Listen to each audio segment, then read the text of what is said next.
Hello. Oops, that's not the screen I want. Nope, where's the screen? That's not the where's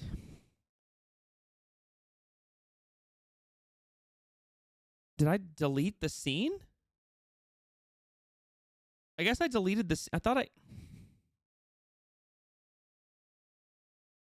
I deleted the scene by accident because, top tier player here. Face. Yes, face. Hold on.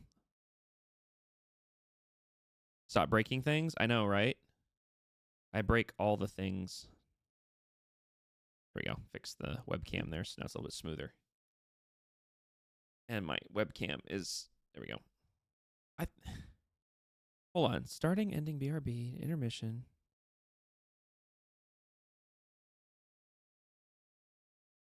Huh. That's really weird, because there's another scene that apparently is now gone. That's fun. Anyways, we're going to go ahead and get things started because we're running a little late today because we were waiting for some players, but we're just going to go ahead and dive right in. So let me go ahead and grab them. Oh, some anime, some Destiny. Dude, I bought Qui-Gon Jinn last year. I did not know it existed, and I fucking love it.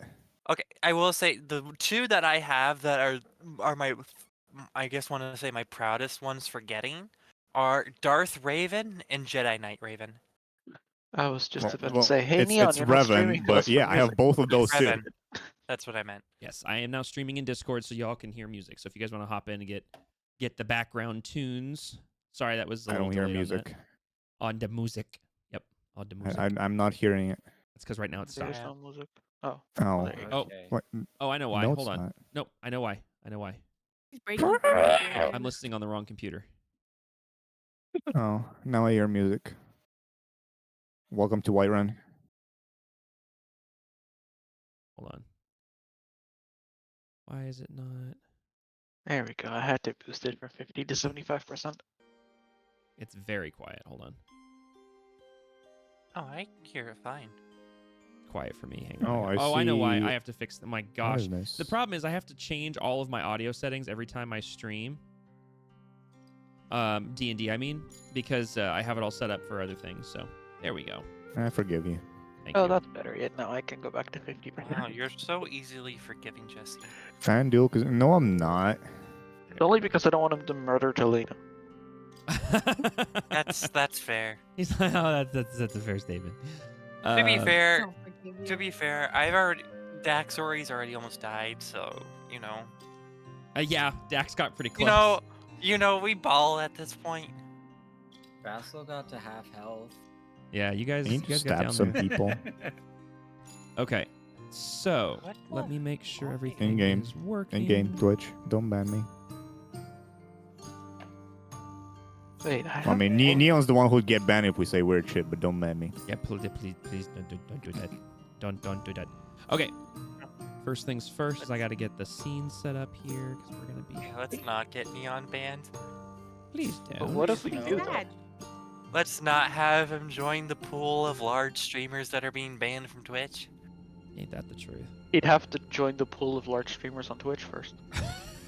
Ouch! Ouch! Ouch, bro! What did I do to you? Dang! All right, noted. There goes that I'm character. not missing your quality, just your audience size, man. Yeah, there goes Talina. I was gonna say, remember you said you didn't want me to kill Talina? Well, guess what? My #1 goal just became. Well, Bring the B-Peg out Vassal's right not away. Gonna stand by Talina anymore. Vassal's not gonna stand by her anymore for the next 30 minutes. Dang! Streets be cold, man. Until Neon forgets that he needs to kill the character off. That's Yeah. why Fuck, man, I 30 can't believe minutes. that some rocks in this dungeon are about to fall on top of one of our characters. Right? Okay. Just out of Fall, nowhere. Everyone's dies. Reroll characters. Let's start again. I did not consent to that. Make sure that OBS is grabbing everything correctly. It should, but I just gotta make sure. Where See all the screens. Okay. Let's go ahead and hop over to the table. And let's turn on Roll20. I don't do a whole bunch of random stuff in chat, but that's fine. Tables.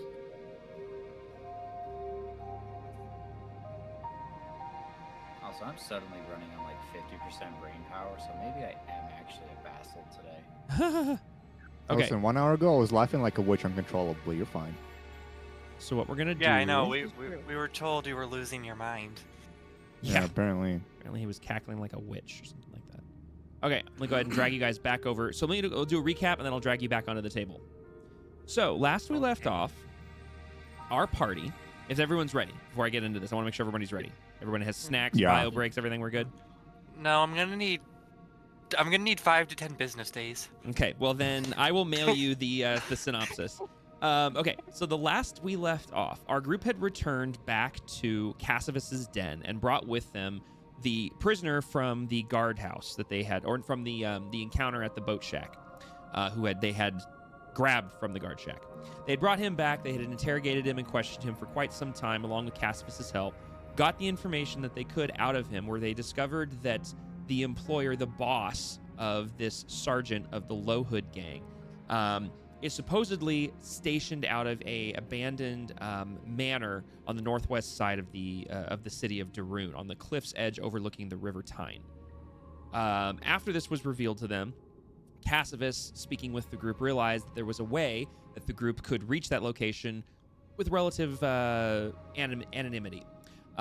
With a couple of movements of some items around his den, the fireplace in the room began to rumble and shake and slowly rotate counterclockwise till it was 90 degrees perpendicular to the group, revealing through the backside of the fireplace there was this dark passageway that was not lit, but could easily see that there was somewhere that they could go. Led by their, I want to say companion, Spitwick at this point, who is an interesting relationship with the group. Spitwick, who disappears into the darkness. The group quickly follows and is led down a curved stairwell into some sort of large circular room, which has been discovered to be some sort of well, revealing that they are now underneath the city of Duruun in some sort of chamber or structure. They find themselves in some sort of strange room / construction that is made up of 5 individual chambers with a 6th chamber in the middle. The 6th chamber, after the group interacted with it slightly and revealed that there was these cylinders as part of the sections of the cylinder that could turn, that created an image. And when the image come to completion, it lit up, which then lit up the entire chamber with these purplish hue of lights, and revealed that they are in this enclosed space of these individual chambers. The group spanned out and found a total of 5 other pillars with various designs on them, along with the rooms that they were in, showcasing different designs and patterns on the walls and on the ceilings. It's at this point that we rejoin our group. Each of the group is kind of spanned out at this point. I'm going to go ahead and move you all back here and make sure that you guys can see everything. Why is it all grainy on my end? I hope it's... Does it look grainy on your guys' end? I just see black. Oh, okay. Hold on. You have to move up. Did that move you Zoom guys? out and move up.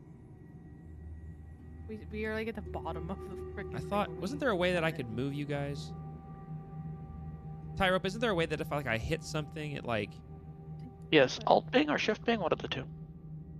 It took a little bit to load, so. Okay, I'm doing Alt Yes. ping, Shift ping, Control ping. I'm doing all the pings, but it doesn't seem to be moving you guys. Oh, wait, I know You're why. doing Hold this on. There you go. EM, right? I was doing there this- we go. Yeah, Yay. there you go. So, it is here. Make sure that OBS can see everything. Okay, yes, it is here that we rejoin our party, and the adventure continues. We are, as a reminder, our adventurers are underground in this large sort of chamber-like structure. It is the remnants of some sort of city or township that they have discovered down here, or at least part of one.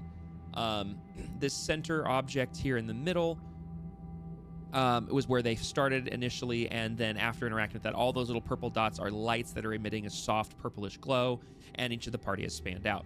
Othwin has found herself in the chamber that is revealing... I've pulled my notes here so that I actually have the right information.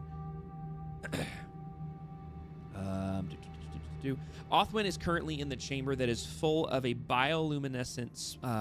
a mixture of bioluminescent fungi as well as moss and vine work. Like, as soon as she walked or kind of fluttered into this little chamber, it felt very reminiscent of sort of a forest or some sort of natural environment.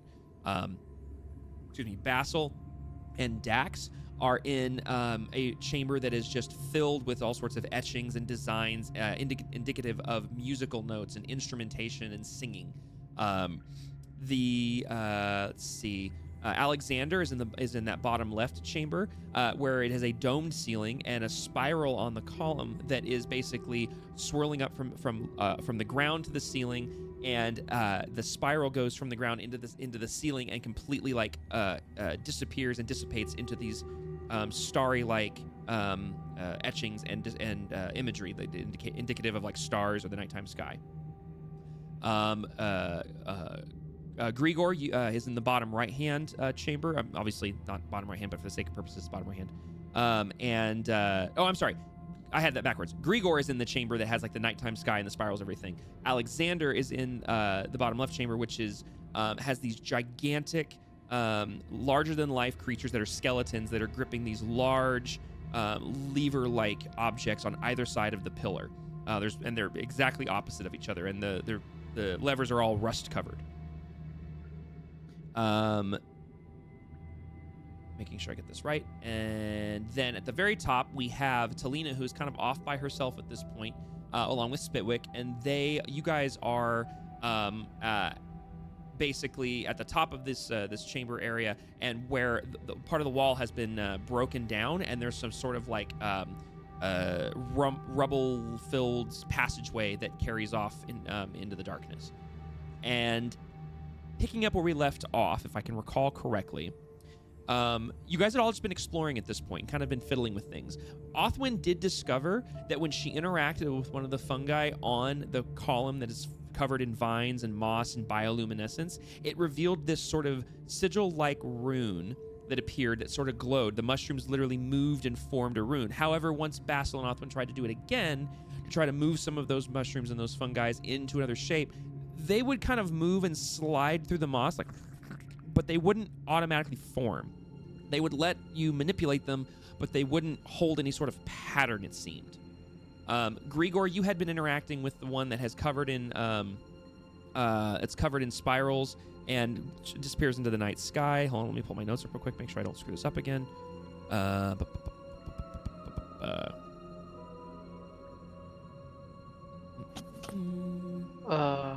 Dear DM, I think stream is watching your DM view, because I'm noticing things on the map that we can't actually see.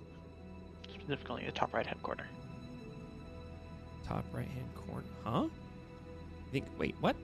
On the map, there's a red dot and a musical instrument. Oh, that's my pocket bard thing. That's overlay on the stream. That's a little pocket bard symbol. Yeah, look, if I move this, you can see it's just a pocket bard logo. Yeah, just the instrument was the perfect size to be a token, Yeah, so I was yeah, like, oh no. You're fine. Yeah, that and it blended in with the black, so all you saw was the musical instrument in red. All good. Thank you for checking, because that would have been. I was like, because you said that as I had my DM notes pulled up on my Obelisk app, and I was like, oh dear Lord, they can see everything. Oh no, there's a bard hiding in the walls. Right. Give me 1 second here. I want to make sure I have the right thing.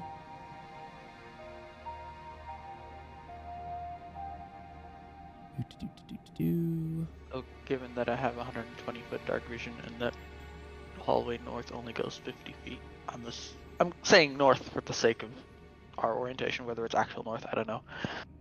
Technically speaking, to make things, if you want to go off of that, I can tell you. North is actually the left side of the map. So rotate your compass to the counterclockwise. North is where the well is.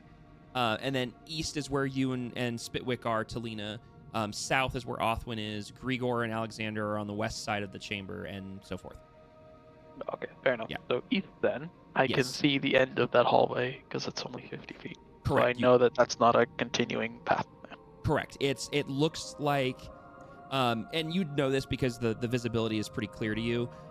It looks like someone at some point in history was trying to create another tunnel. They were trying to dig into the rock and the dirt to try to carve out another tunnel, and it was just either abandoned or was a failure. And so basically there's chisel marks and there's like elements of rubble left over, but it's very clear that there's nothing. It's not like it caved in. There's nothing beyond this. It's very much this is as far as the tunnel construction got at this point. Gotcha, so it's unfinished, not collapsed. Correct, yes. Hold on. Where are my... Sorry, I'm just trying to make sure I have the right notes here. Oh my gosh, where'd it go?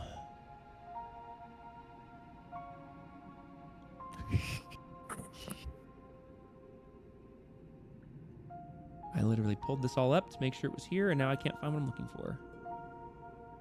Okay, when that happens. Uh-huh.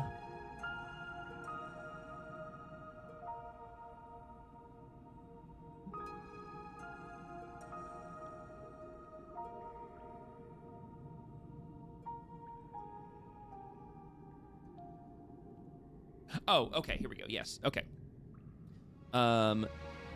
So I probably should have written my notes a little bit more clearly here. Ah, I know that feeling. Yeah. Well, I wrote notes in multiple places because of the way I built this all. I didn't... I'm going to just put it this way. I didn't title things correctly. Let me just put it that way. Because as a reminder to chat, who's just like, you're just chilling, all of this is homebrew. So if I do something wrong, I don't have a book I can go reference. I have to find my notes. Or you could reinvent it. I do that a lot, actually. Okay, almost got what I need. Okay, I think I figured out what my problem was. Okay, gotcha. So, as I was saying, Othwin has discovered this one glowing rune, and she's been trying to manipulate it more to try to create other symbols or runes. Grigor, you on your tower, or column, or pillar, or whatever, have noticed that you have these spiraling shapes and symbols that stretch from the ground of the chamber, from the base of the cylinder, base of the column, all the way up to the ceiling, where it hits a domed-like roof, and the spirals just sort of just seamlessly dissipate into the ceiling's designs of constellations and celestial arrangements. You've noticed that this room, actually, go ahead and Grigor, roll me a perception check for me real quick, if you would, please.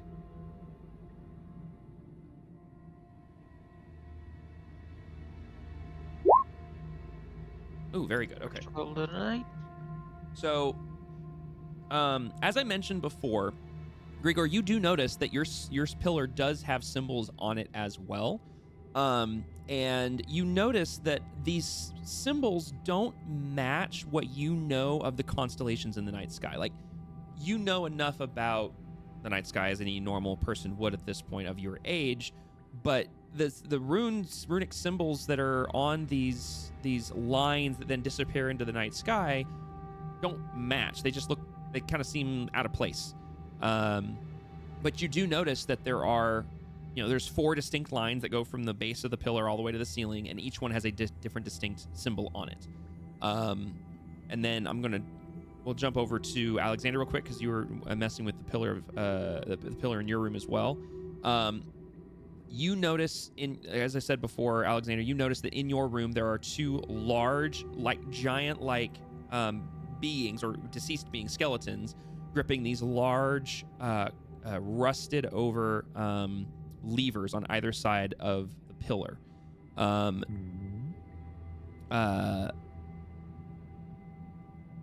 one second. Where'd it go? Yeah, and the levers are very big. Like the lever is probably taller than you are, because you're like average height, right? You're like 6 foot, 5 foot something. Average, yeah. Yeah, it's probably another. The lever is probably another anywhere from 2 to 4 feet taller than you are, depending on if you're standing on something or not. And there's one on each side, and you can tell that they are not in the down like engaged position. They're not pulled down. They are still upright, as much as upright of a lever can be. And then finally, Basil and Dax, of you guys in the one filled with musical notes and the insignias of sound and of music. You guys have noticed, like I said, there's all these etchings and whatnot on the wall. But you guys have also discovered that there was a series of very vertical of holes that were in a vertical arrangement that are stacked perfectly on top of one another in the center pillar. And you could hear a faint like you could feel a draft coming through and you could hear this faint sound, and you found that on the exact opposite wall of that pillar, essentially right about here, you noticed that there was a large chunk of rubble that was wedged into this very thin line, this groove, if you will, that was running from floor to ceiling. And you were, after a lot of struggling, if I recall correctly, you were finally able to, the two of you were able to pry loose that piece of rubble, and as soon as you did, the draft coming out of that groove became a little bit stronger, a little bit more consistent, and it is then going right between you two, and it's landing, the breeze is hitting those holes, and you can hear a faint hum, like not a pure whistle, but like a that's just consistent monotone. And it's not loud, like it's not drowning anything out, it's not making your head spin, but it's just this soft kind of consistent tone that is happening in the room. And it is here that we're going to go ahead and have you guys pick up where we left off. So, what are you guys doing? What would you guys like to do next? And actually, to help you guys out a little bit here, to kind of help you kind of get yourself situated, I want each of you guys in your individual areas, I want you to roll me an investigation check. Just all of you guys, I want all 6 of you guys to roll me an investigation check, and then this will kind of help me with you guys a little bit. Okay. So, Oh, well, that was Wow, a great start. we are off to a great start oh here. man. Okay. All right. So let's see. I'm just stupid. Why can't I see off ones? It just. Oh dear Lord. Okay, that's why I couldn't see it. Because he It was hadn't rendering- it was rolled yet. rendering the color like it's just like a Listen, green. good. My It's a D&D good- dice was doing stuff, okay? I have a fun dice on Yeah. my Beyond. Okay. Well, the good news is, Dax, you and Basil are in the same room, so you got some backup there, so that's good. But everybody rolled really, really well on their investigations.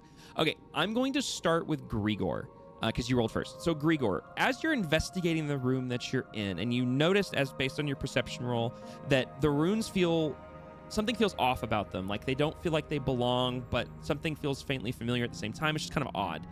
You're investigating the room, and as I've said, you've noticed that there's constellations and celestial arrangements on the ceiling, some of which you kind of seem to recognize a little bit. Some seem a little odd or something you've never seen before.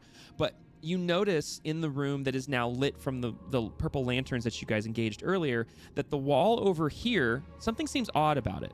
It seems like it's... It doesn't... let's see, with the 13... the wall catches your attention. Something feels strange about it. And you... so you walk over to it, and what does Grigor do as he kind of as the strangeness of this section of wall catches his eye? You can't put your finger on exactly what's strange about it, but your years of experience, your heightened senses here down, like in you're investigating things, something feels odd about this section of wall. What do you do when you walk over to it?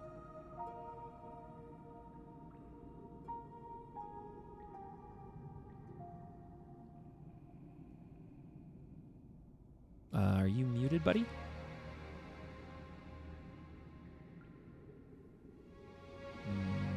I see he's on mono. You're unmuted in Discord. I can't hear you if you're talking.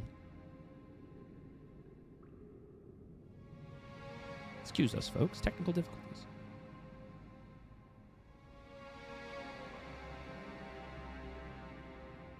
Technical difficulties? That never happens. I know, right? Oh, they're typing in the table. Yep.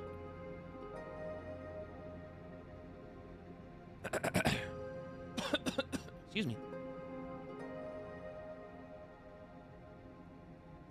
Okay. Cough, cough. Yeah. So while I'm waiting to see if Monhold can get his mic resolved, I'll keep an eye on that chat. We'll jump over real quick to let's see, who do I want to go to? Let me go back to the chat and see who rolled. I see him typing, actually. I'll give it a second.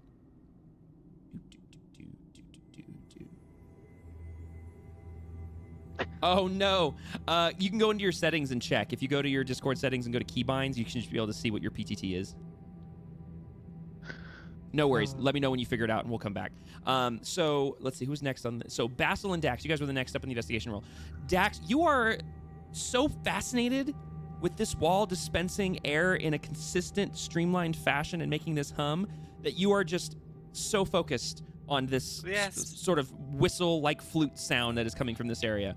Sounds about right for Dax. Yeah, you're just like, wow, this is cool. Where is this air coming from? How is it making this sound? This is fascinating. Whereas Basil, you're inspecting the rest of the room, And let's see, you rolled a 19. You rolled really well. So you notice as you examine the room that there is these very beautifully etched, very smooth, just kind of wavy, flowy lines that kind of just dance around the room and around the walls. And you notice that while there's depictions of bards and instrumentation such as lyres and lutes and mandolins, you notice that there's a consistent pattern that goes from one side of the room all the way around the other. It doesn't stop. There's no break in it. It kind of dances around all the other imagery.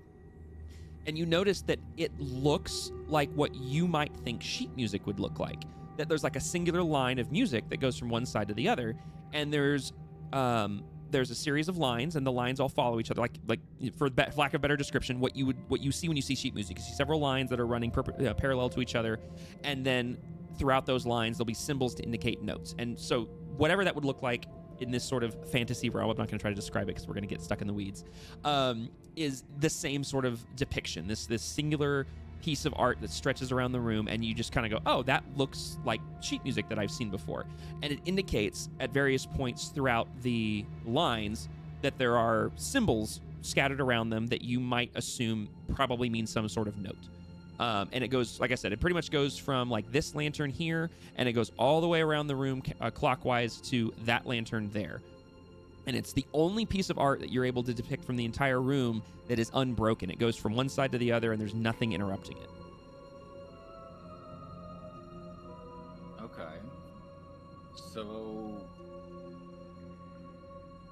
reading sheet music is just like reading books and stuff. So, first reaction is to basically hold my hand on it and walk around the room following it with my hand on the pattern.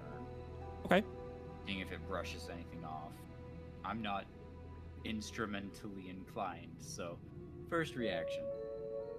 Okay. I mean, yeah, you run your hand along it as you walk around the room, and it feels like stone. Like, I mean, there's that stone-like surface to it all the way around, and you can feel the grooves and the etches of where someone carved this out, but I mean, that's basically it. There's no other feelings. There's no like pressure plates or anything that you kind of like trigger, and it's just nice, smooth art all the way around the room.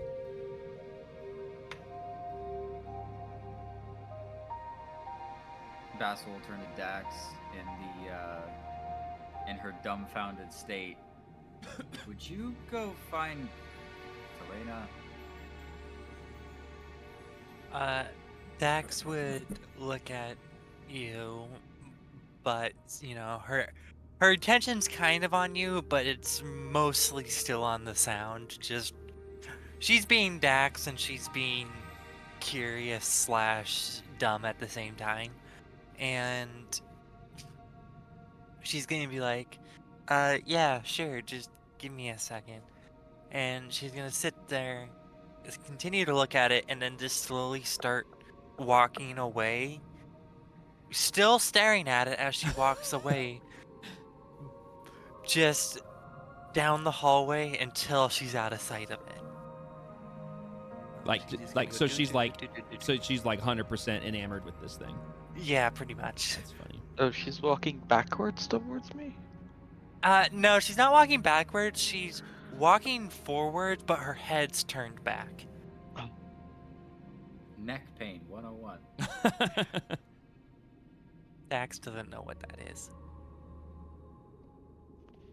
Tieflings don't get neck pain. What do you mean? They're just a pain in the neck. Okay, come on, bro.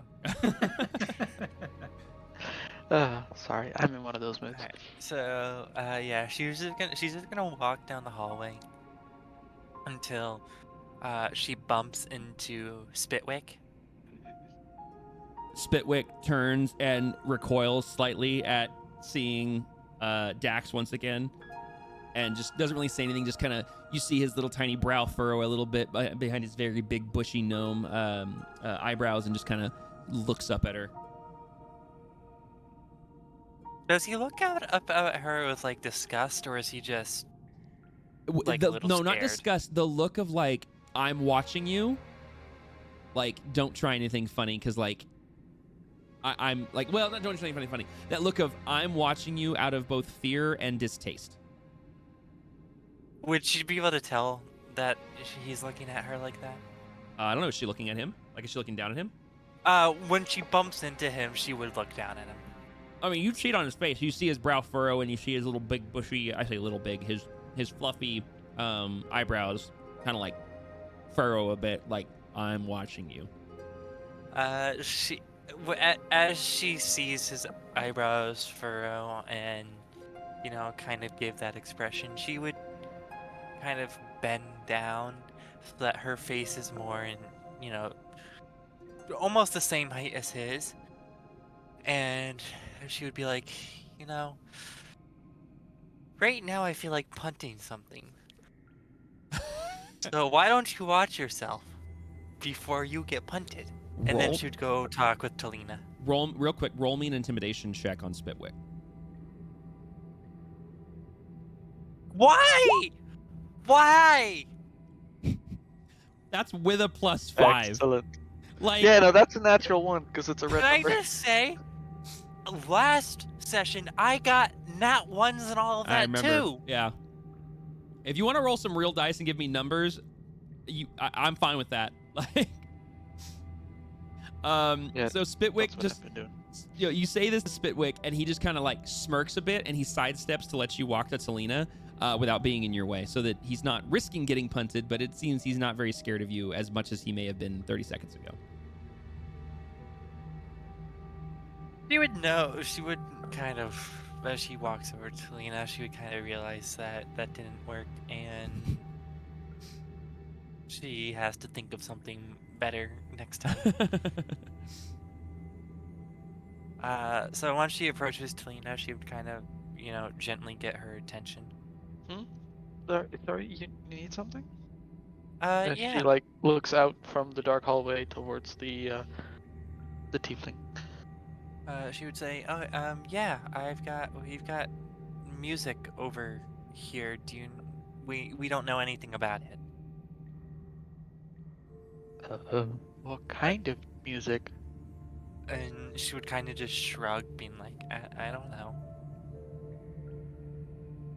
All right, the room over there. Or she points towards the room that you guys walked from. She would nod. Off we go.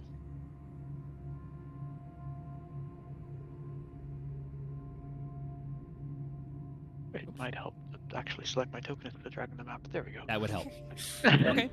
So as you enter the room, Talina, this is the first time you've wandered into this room, and you get an immediate sense of like, not nostalgia, but familiarity and comfort by seeing all of the music around you. Being a bard yourself and making your living through your voice and your musical talent, this room feels like it was made for you. Like you walk in and you see these depictions of lyres and lutes and mandolins on the walls, these depictions of bards and singers and musicians from throughout time, just etched all over these walls. And you have this sense of calm, this sense of peace, this sense of my people. Like these are my people, and you're just kind of taken aback by all the art in the room that is spanning around the walls. So at this point, I would hear the hum noises as well, right? Correct. As you enter the circular part of the chamber, you don't hear it literally until you pass beyond those torches and you enter the circular part of the chamber, that you hear this soft whoo that's playing, just this soft monotone note that is emanating from the pillar in the middle of the room. And the closer you get to it, obviously, the slightly louder it'll get. But again, this is not a sound that would drown out conversation or would be deafening or anything like that. It's just kind of this soft background noise. Okay, the moment she walks into that room, even like without realizing, she hears the hum and just starts humming an harmonic to it. I like that. Okay. So there's now, so for Basil and Dax, you can now hear the soft hum of the pillar, but then there's a beautiful harmony that's accompanying it, and it starts to sound almost musical. Wait, we would tell that? Would we be able to tell it's coming from Talina? Oh, you would definitely yeah. hear a second sound now, yeah. Okay. I guess I'm Dax is- sheet music. Yeah, no, Dax I is stand gonna go those? back to admiring the music. So, Talina, as you walk in, you see Basil. Correction, Melon, is he doing anything different at this point? Or is Basil doing the same thing he was doing? He's been walking back and forth along the wall, just inspecting it. Okay. So then, so Talina, as you walk in, you see Basil, and he's walking back and forth along the back side of that room from left to right, right to left, and he's following this singular pattern that you can now see, because of his actions, he's pointed it out, that you can see this singular piece of art that, unlike everything else in the room, is unbroken from left to right, and it runs from the left of where you're standing, and it's a continuous piece of basically what you'd identify as, for lack of a better term, sheet music, and it dances and moves up and down and waves back and forth and whatnot, but it's unbroken and continues all the way to the other side of the room. And as you're looking at what he's seeing, you identify that it is in fact some sort of song. It is in some sort of pattern. There's not a pattern, but there is some sort of melody to it, I guess you could put. Like, it's not gibberish. It looks like it would play a song of some kind.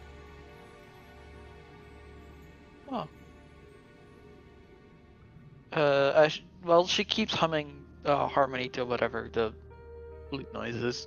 She grabs her lyre and just like plays the notes, but like super slowly and not in a particular rhythm, just to not trigger anything, but just to figure out what the music would sound like in rhythm in her head. Okay. Interesting. Go ahead. So it sounds terrible to the other two, because it's completely out of tempo. Okay. So it's just you're just plucking individual notes. There's no melody. Yeah, I'm plucking notes okay. as I see them. Okay. Out of purposely out of tune, so I don't trigger Sure. any magical things or anything. Okay. Roll me a performance check at disadvantage, simply because of how you're playing the notes. Yeah, I'm purposely being bad, so I'm okay with failing that's this fair. roll. Actually, this is interesting. That's 8 plus 7. That's 15. Sorry, I need to. There we go. Trying to do. Okay, 15. Okay, that's with a disadvantage. Yes. That's not bad. Okay. I rolled an 8 and a 19, so. So to confirm, she's plucking every note. There's just no pattern or rhythm to it, correct? It's just plucking the notes. Yeah. Okay. Yeah, she's purposefully doing it out of time. Okay. So as you're playing these notes, you hear. How do I put this?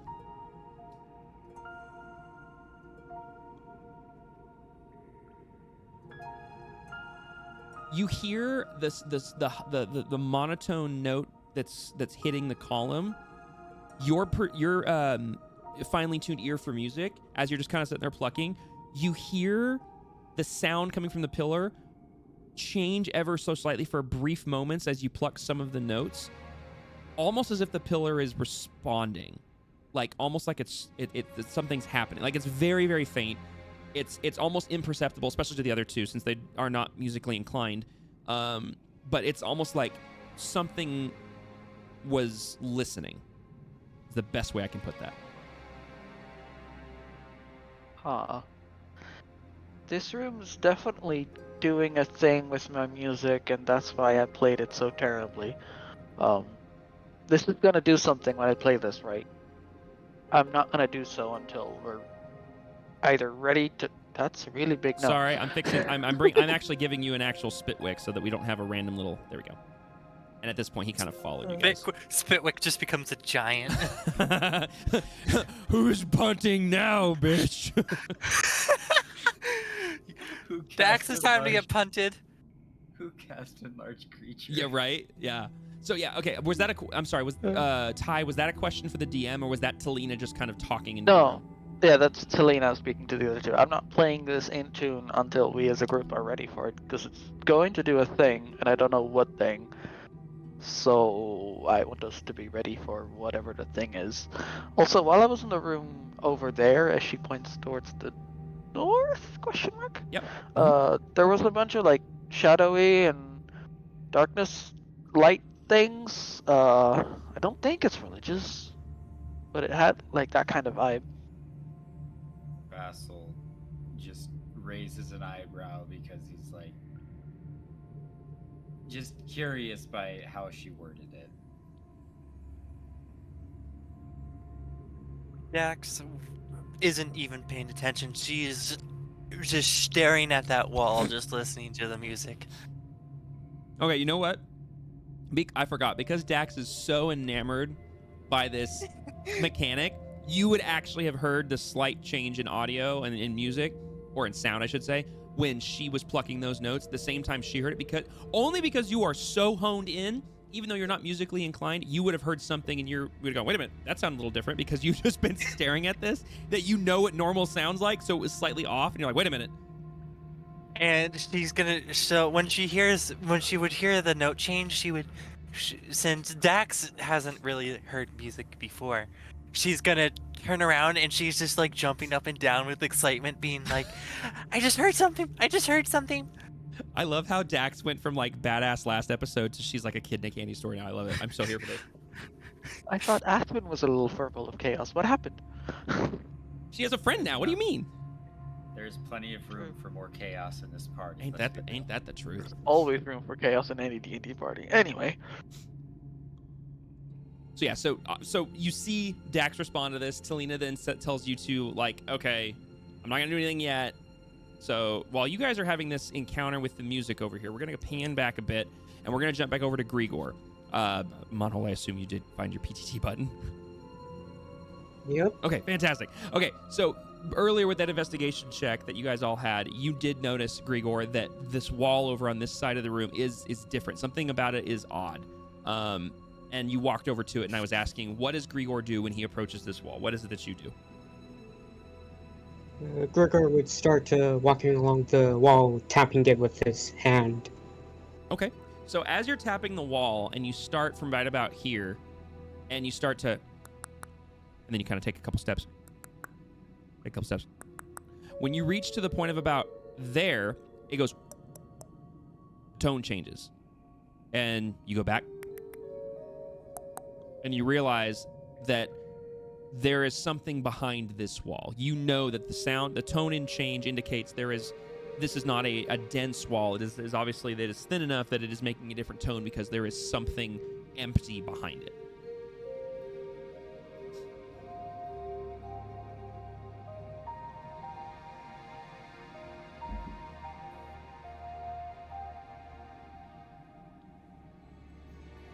Does Grigor do anything else? He makes a mental note of it, but he doesn't really have anything that he's able to use to punch through the wall at this moment. Okay. Does Grigor want to do anything else in the room? Does he want to travel to any other chambers? Does he want to go find any of his friends? Or should I say traveling partners? I don't know if friends is the opt word at this point yet.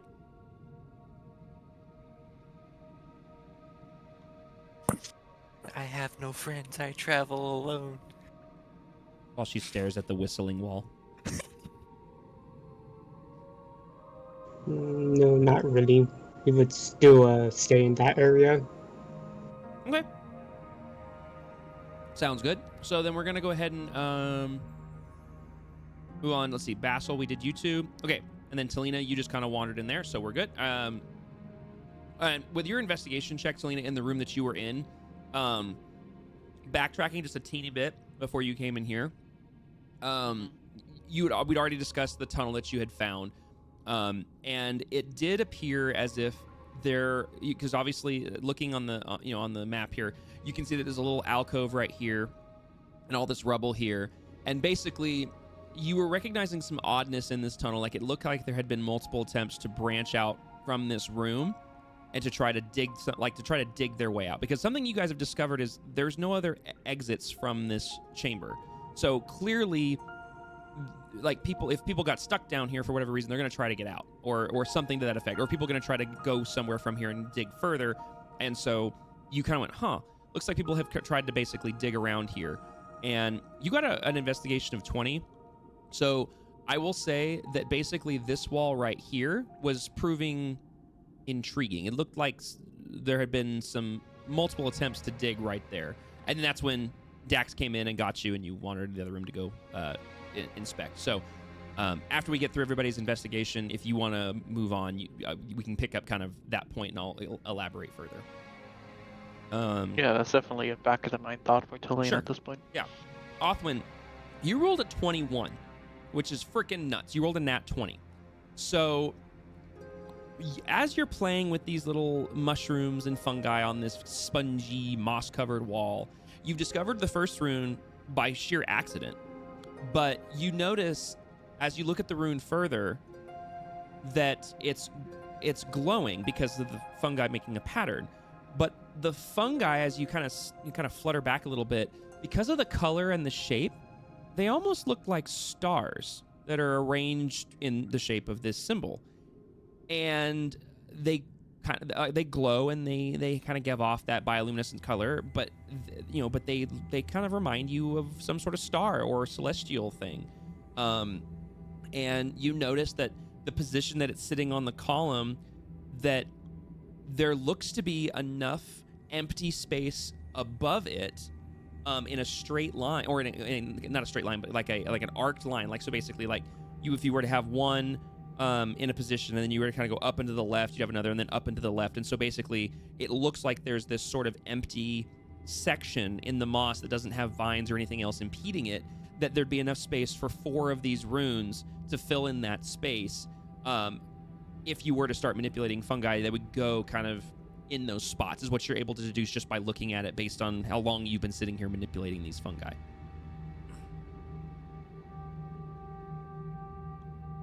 Is there anything that Othman would like to do or interact with at this point after that investigation?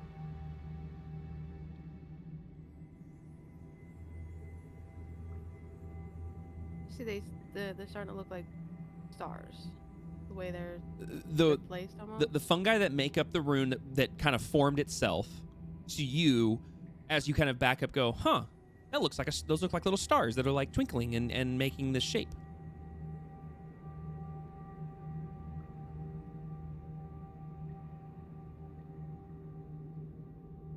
I'm gonna move around, like, 'cause I noticed the other time that there were footsteps that walked around the pillar. Yes, that's correct. There's indentations in the mossy floor that this chamber has that indicate someone walked around it. I'm gonna follow those steps slowly, and each time moving the little starry shrooms, trying to make more patterns. Okay. So as you follow the indentations in the moss and move around the pillar, the fungi that are not in the rune shape, the ones that have formed the rune or the symbol, they don't move. They stay right where they, almost like they're now planted to the wall. The rest of them that are scattered around this pillar, they'll let you manipulate them however you pretty much want, providing, of course, you don't run into a vine or an empty patch of moss or something. But you're able to pretty much go all the way around the pillar and move some of the fungi with you if you so wish, but nothing locks into place. You don't feel anything form a pattern. You don't see any of them move on their own.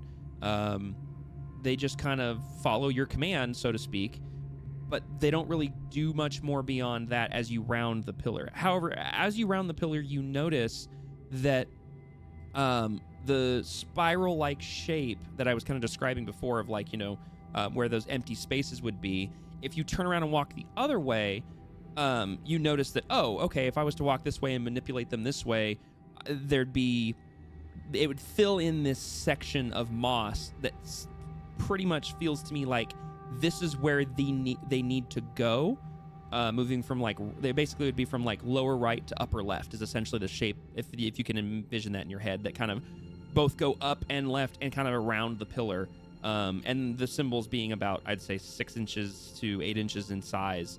They would take up a pretty good amount of space as they go up, but of course your short stature, you can't really reach some of those empty spaces in the moss, but you can see them.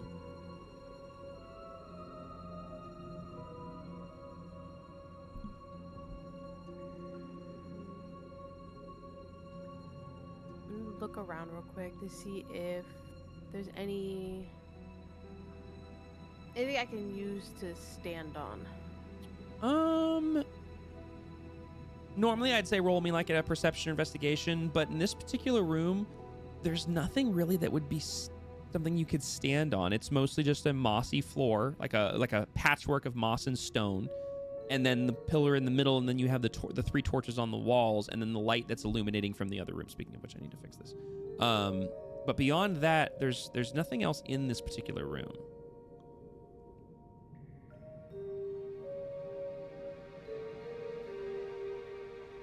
And I will say, you pretty much feel like you're going to need someone's help to reach those higher sections, because you can see there's nothing for you to stand on, or climb on top of, and it's going to be taller than you.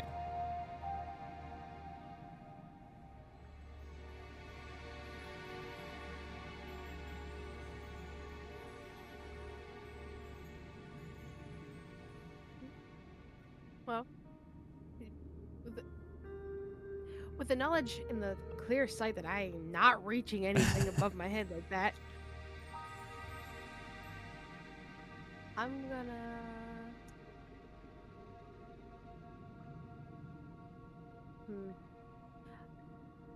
I'll be a little child for a moment and sit there and let out a very loud owl scream and yell thing.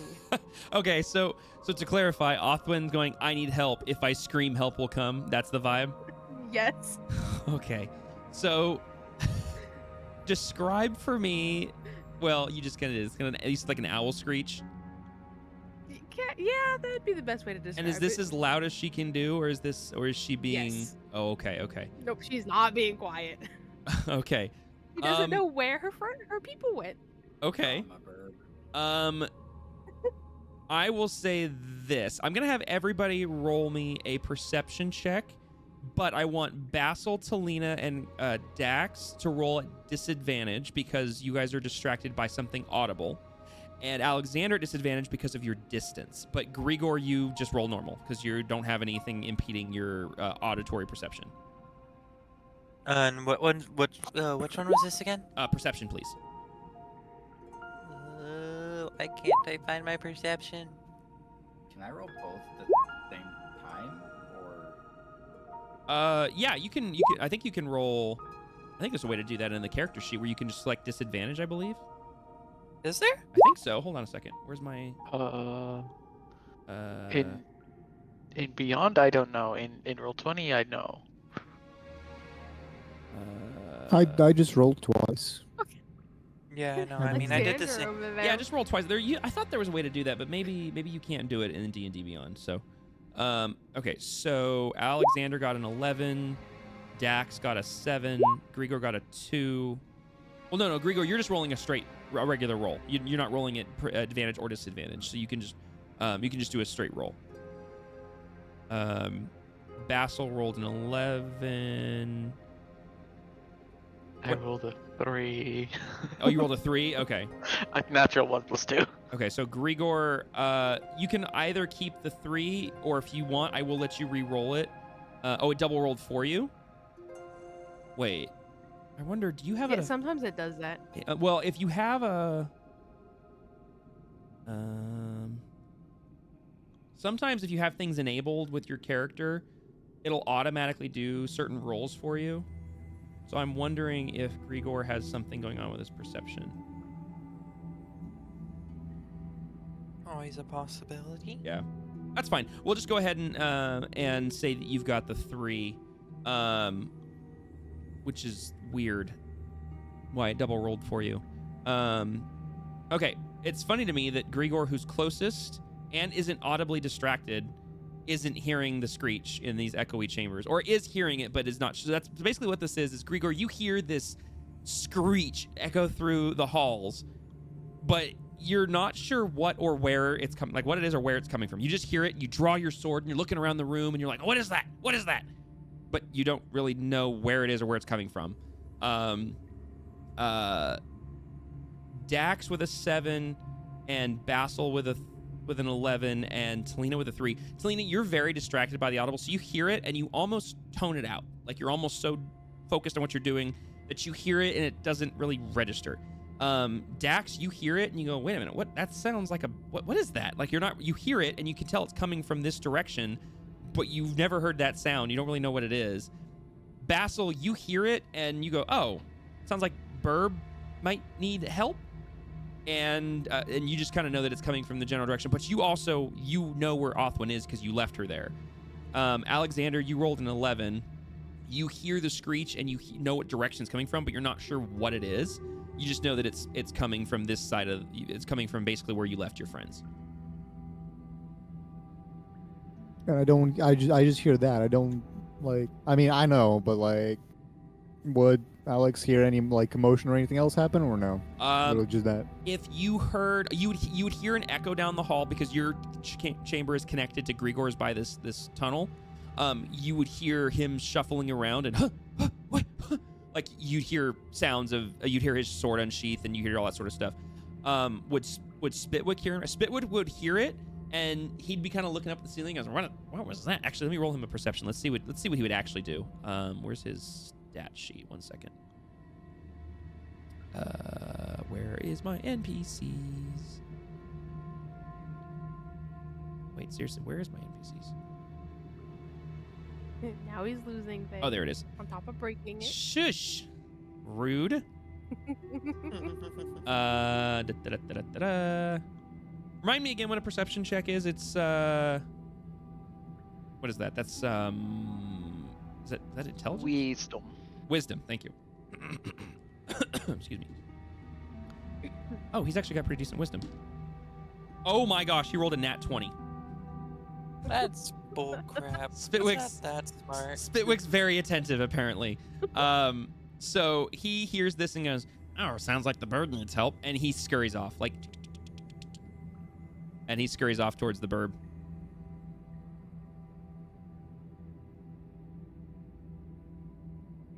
Hey, her favorite footstool. Yeah, Othwin, you hear the, and as you turn around, you from your blood-curdling screech to try to summon aid, you see the last thing you were expecting, which is the other shortest member of the group, who is less than helpful in this particular circumstance, show up. Basil would kind of follow along. Okay. So at this point, Alexander, you would hear sounds of shuffling and like the faint sound, because no one's whispering and it would all echo, so you hear echoey voices, but you couldn't make out words. So you can hear people discussing things in the distance, you're just not exactly sure what they're talking about.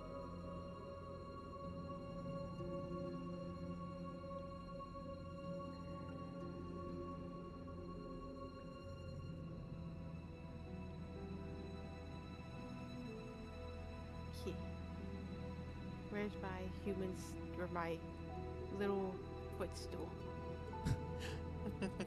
Your little footstool? Yeah, so Spitwick shows up. He's like, "So, what was the yelling for?" The moment she sees him, she grabs him the best as she can.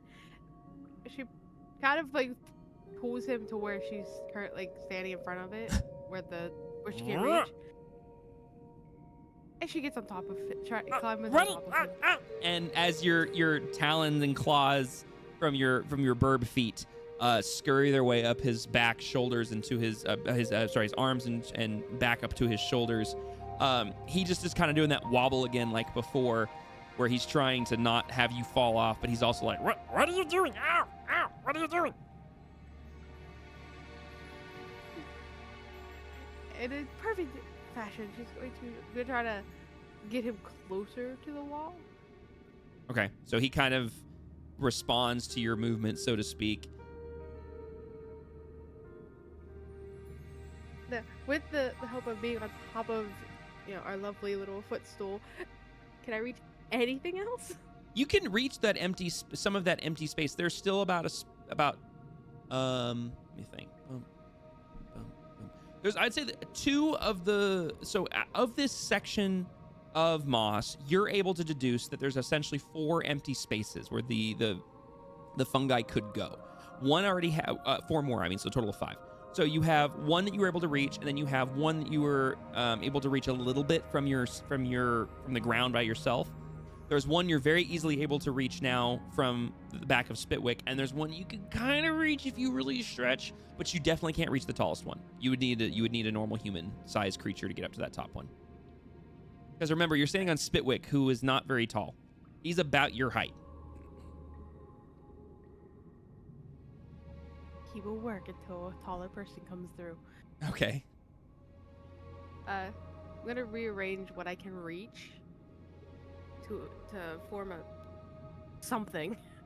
Okay, so yeah, I'm quite sure what I'm doing, but Okay, so you keep moving fungi around and whatnot, and what sort of shapes are you trying? Like, is there any sort of shape off the top of your head that you want to try? Anything that that Othwin is envisioning that she wants to try to put them into, or is she just aimlessly sliding them around? a little bit of both. Like, she's kind of imagining like the symbols and like the sigils and stuff in the Fey realm, Okay. and trying to mimic those in a way, because it's really the only sigil she knows.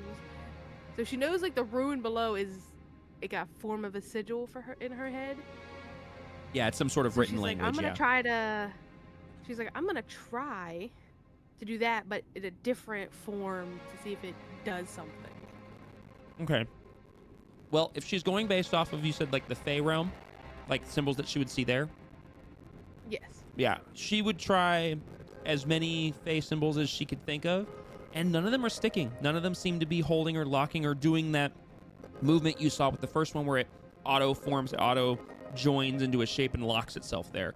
They'll let you move, and you form them into little Fey symbols and runes, and they just kind of sit there, and then you'll move them again into another symbol, and they just kind of sit there, and so you just kind of keep fiddling with it, but they're not seeming to lock into anything.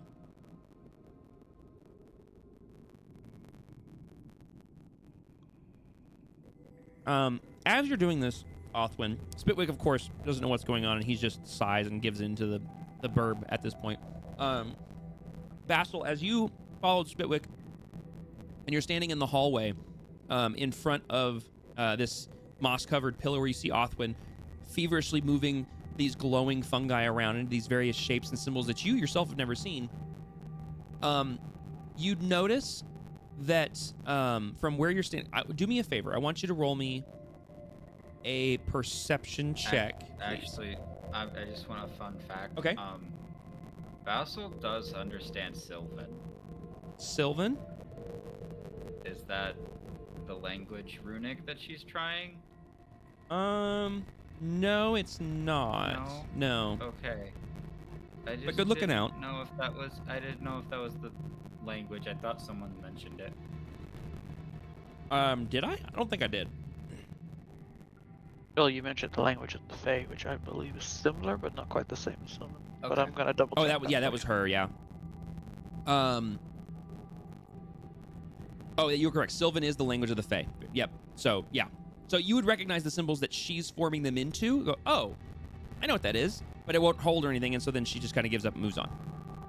Sorry, I forgot that Sylvan was the language of the Fae. That's my apologies. Back of his mind. Why would she be trying all that nonsense? But I will say this. So, as you're standing in the hallway, do me a favor and roll me another perception check, please.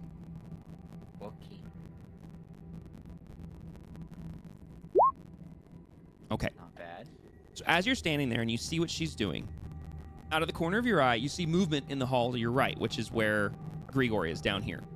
You see him kind of scurrying about, trying to figure out where that noise was coming from, and you see him kind of just waving his sword around. You're not really sure what's going on. But as this catches your eye, you glance over to the right of him, which would be where the pillar is, and you see that the etchings on that pillar from this distance, all you can really make out is just kind of like some spiral lines and these weird symbols.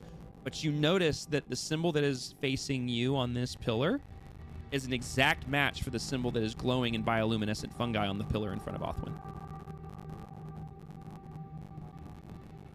Huh. Instead of helping Burb, I'm gonna have Basil go all the way down to observe this pillar. Okay. Making presence very much known so that friend does not go attack mode. So, Grigor, as Basil walks into the chamber, you calm down. You realize whatever happened is no longer a threat. Basil's here. You're fine. But you see Basil enter the chamber, and he's staring at the pillar. Have no fear, Basil is here.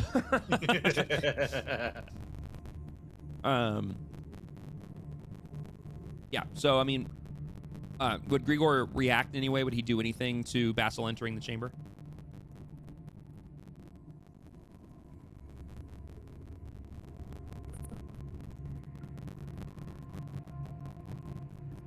Do you know what's going on? What was that screech? Athwin needed some help, but she is good.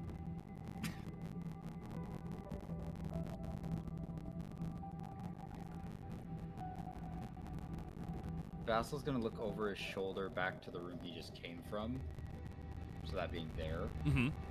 and see if anything on the pillar looks like it could be another type of symbol. No, and Just without glowing, without anything. Sure. Yeah, no, Vassal would know just by looking over his shoulder from this distance, as well as being very up close and personal with that pillar in the first place, that particular pillar had no runic or symbolic etchings on it outside of those holes that were essentially drilled into it. There's no, whether up close and personal from here, there is no rune that is visible on that particular pillar. But as you entered this room and you start walking around the pillar, as I see you doing, Basil would see, that the runic symbol that you saw that caught your attention is part of the design of one of these spiral, these spiral-like lines that ascend from the base of the column all the way to the ceiling, and then flow out into this sort of celestial star-like design on the ceiling. And as you walk around, you notice there is another line on one side of the pillar that does the same thing, that goes up and around to the ceiling and dissipates into a different celestial arrangement or star-like design. And this one also has a symbol on the line. And that's when you start to realize that of the 5 different spirals that ascend from the base to the ceiling, each one has a different symbol on it. The same symbols that Grigor saw when he entered the room originally have now caught your eye. Now, knowing that constellations will usually lead to celestic or religious connections, would there be any knowledge I could gather by a religion check or anything like that? For a religion check? Yeah, I mean, judging from the fact that constellations and stuff can usually be attached to heavenly bodies, sure, heavenly whatevers. I mean, you can roll a religion check if you'd like. Going for it. Probably not the best. An 11? Okay. 1 second. Oh my gosh, so many windows. At least determining what deity or belief might be attached, if any. Okay.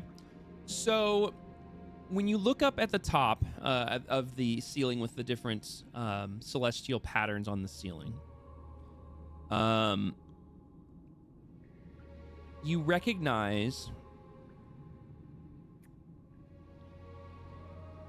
I don't know what it is.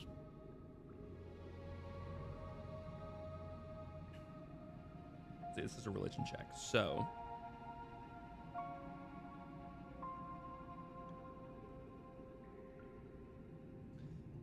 Basil recognizes that these lines obviously do connect to celestial arrangements up top, and he does make that connection. He makes the connection with the symbols and everything, but it doesn't seem, based on the design of the room or anything like that, that there seems to be a religious component here.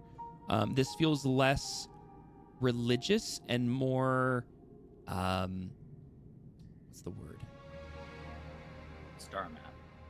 Yeah, more record-based, more like a recording, like historical than it would religious. So it feels less like they're paying homage to something or someone, and more like it's an artistic rendering or a record of past celestial events.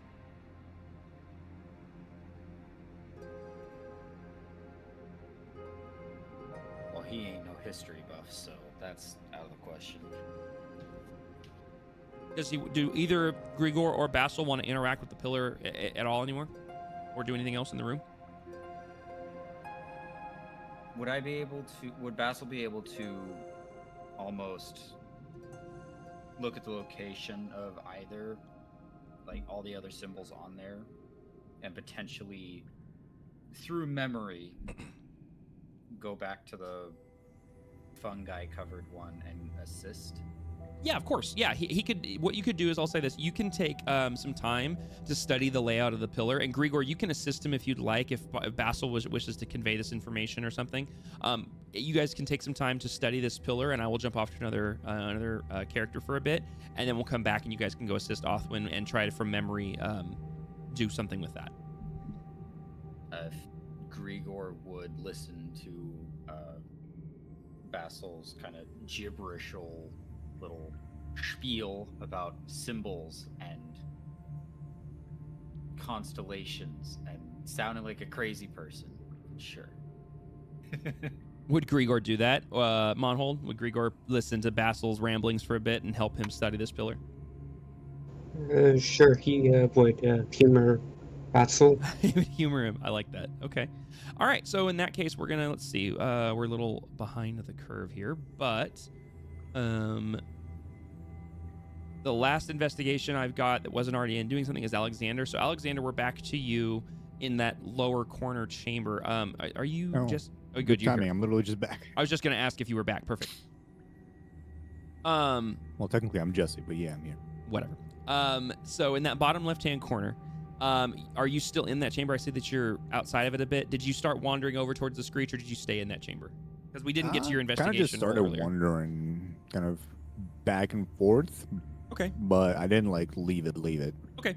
So getting back to kind of looking around. Yeah, that's fair. So let's say, for the sake of storytelling, that that initial investigation that was happening in tandem with everybody else doing things is you're still in that chamber investigating everything. And as I said before, there's these large skeletal creatures that are on either side, perfectly opposite of each other on this column, holding these large rusted levers. And you notice that the levers have not been moved in some time, hence the rust, but they are in what would be considered like the unengaged position. They have not been moved, at least in some time. And it definitely looks like they are large, obviously, and that to move them would require a great amount of strength or some sort of creativity to get them to move beyond just simple one person walking up and pulling it. It's very clear to you and your experienced eye that these levers, if you did want to interact with them, are probably going to need more than just you. And as you also remember correctly, go ahead. From the last time that I kind of figured out that they need to be pulled probably at the same time. Yes, if I recall correctly, yeah. Basically, what you noticed I was just actually kind of reiterating, this was a perfect question, is that on the etchings and art that's in this room, you notice that in the depictions, the levers are pulled by, you see an image that shows these levers being pulled in both directions, like both engaged directions, I guess you could say. But it shows like there's not like one then the other like images. It's like one image that has them both up and one image that's both down. And the giant like creatures are manipulating them at the same time, essentially, is what you're able to deduce. And it's pretty clear to your quick observation and good investigation roll. It's like, okay, these levers need to move, but they have to move at the same time, but it's going to require more than just me.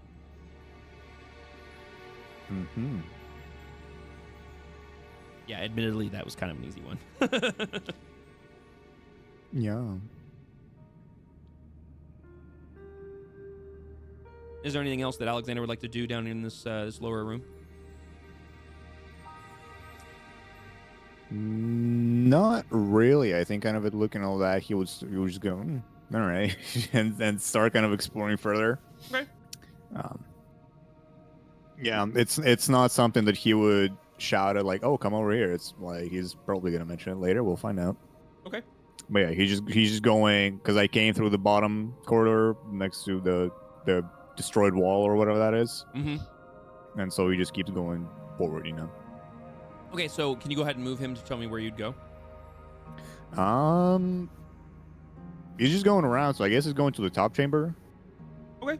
I don't know, like the continuous sound, whether he'll get there before whatever the next scene is, but that's where he's kind of headed. I would say, based on how the timing of this has worked out, that if he didn't get distracted and want to wander over to investigate the screech, that the amount of time that everything else was happening, that you could have investigated that room and gone to the other chamber and investigated as well, if you aren't doing anything beyond that. I'd say there's plenty of time for you to do that, because we're kind of backtracking a little bit here to get to what Alexander was doing while everybody else was doing their thing. Yeah. Here's a question. So when the whole thing shifted and the lights came on and we could see everything, we're still in the exact same space. So like the room to my current left is still there, right? Where we came from? Yes, that's a great question. The room, the chamber that you're in has not moved. Okay. That's a really good question, and I'm locking that away for future sessions, but no, the room did not move. All right, yeah, I guess he just moved up to the top chamber. Okay. And it's a reiteration for this room, because so far I think Talina's the only one who's been in here. Excuse me.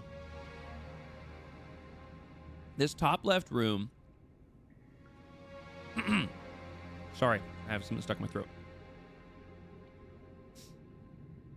Okay. This top left room, this pillar seems taller than the other pillars that you've witnessed so far. It seems as if somehow this particular chamber is just, like I said, taller than the other ones were. Everything else has felt pretty uniform up to this room. This one, the surface of this particular pillar and the room around it is engraved with these depictions of these cloaked-like figures that blend and morph and fade in and out of darkness and sort of these what's the word? Detailless images, and then fade into detail, giving this sort of 2D colorless inference of shadow and of darkness and light and all these sort of images that are displaying, well, essentially shadow. Whether it's detailed images with light casting on them and then they fade into shadow, or some sort of cloaked figure that is following behind someone else, and so this might be their shadow, or things essentially like that. But you're able to deduce that based on these depictions in this 2D colorless space that is what you're seeing. Nice. Now, if you want to, since you've entered this new room and you're going to investigate this new room as well, I will let you roll an investigation check for this room if you'd like. Since you didn't really spend a lot of time in the other room, you could do it up here. Okay, I saw it in D&D Beyond. Oh, there it is. Okay, an 8. What? That looked so weird on my screen because I could swear it landed on a 1 and got cocked. I don't know. Oh, you mean like the digital dice? Yeah, the digital, gotcha. Like the 3D one. That's funny. So as you glance around this room, essentially with that investigation roll, essentially you're kind of walking in and very quickly kind of giving a survey of the room. You're not really taking a lot of time to really dig into the room. But the only thing that catches your eye is that for some reason, and you can't deduce why, you're not sure what's causing it, but you notice that the light flickering from the torches and the 3 in the room, that there is a strange shadow that is being displayed on the wall behind the pillar from wherever the light's hitting. So essentially, to better describe that, roll 20. Here we go. Okay, that was weird. So like you have a lantern, you have a light emanating here. Now remember what I said before. The light in these rooms are not like exposed lanterns. They are what Talina discovered. They are stones in the rock that at a distance look like stone, but if you get up next to them and you tap them, they sound like glass. And then when you interacted with the first column here, it activated all of these lights. They all turned on, and suddenly they were lanterns. They didn't get exposed. You can't manipulate them physically, but they are projecting light. Now the ones in this room, they feel a little more focused. The light on these feel focused, and they all 3 seem to be aiming at the center pillar, and because of that, there's these strange like the shadows that's hitting the back wall, like opposite of like. So you have this lantern here. The shadow that would be emanating back here seems a little odd, and this this light here with the shadow here, same thing. The shadow doesn't, with an 8, I'm basically gonna say it doesn't really look the way you think it should. So I'm going to let Alexander kind of him and haw over that and kind of investigate that room over time a little bit further. And we're going to jump back to Talina and Dax, who are in the upper right-hand chamber. And so at this point, are you guys doing anything different from when I left you? But anyone would probably have noticed that Basil left the room, but she's still just like not sure if she wants to play the song in tune or in time because people aren't here, and she's slightly worried about what might happen. Basil did mention that he was gonna go help assist with whatever was going on before he left the room. Yeah, I rolled in that one. I wouldn't have noticed. Or he wouldn't have noticed, rather. He's like, probably still be playing the last couple of notes, and then looked over and then gone. Okay. So, since you kind of didn't notice Basil's gone, as you kind of look around like, oh, Basil's not here anymore. That's weird. So, would Talina go after him, or would she continue investigating what she's doing? Well, Dax is still here, so she'd probably look at them going, wait, where'd Basil go?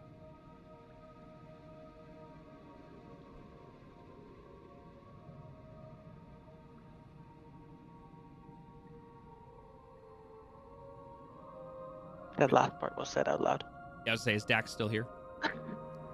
Oh, Dax would be like, would look at Talina, then look back at the crevice that has the wind that's making the sound, and she'd be like, I don't know, I don't care, I'm focused on this. Is she still focused on this? Oh man. She's just enjoying it. Okay. She hasn't experienced something like this before, so she's just enjoying it. So, okay, so interesting. So with that, is Dax manipulating it at all, or is she just sitting there enjoying it? Like, is she like putting her fingers in the air? Is she walking in front of it? Like, is she doing anything? She is kind of putting her hand in front of the crevice that has the wind the draft that's blowing in, and she is trying to see if she can kind of like change up the sound a little bit by doing that. Okay. Is she? And she's just doing this on the groove with the air coming out of it. Well, yeah, she'd be doing it there, and if she isn't able to change anything, she would go over to the pillar and try and do it. Okay. So as she goes over to the pillar and she's interacting with this, and she slides her hand in front of one of the holes, the tone changes. You hear it goes ooh, like as she moves her hand back, or like ooh, ooh, like as she moves her hands in front of these different holes. The tone in the room changes. Huh. As Talina's proficient with a flute, would I recognize that it works in like a similar way? Yes, she would.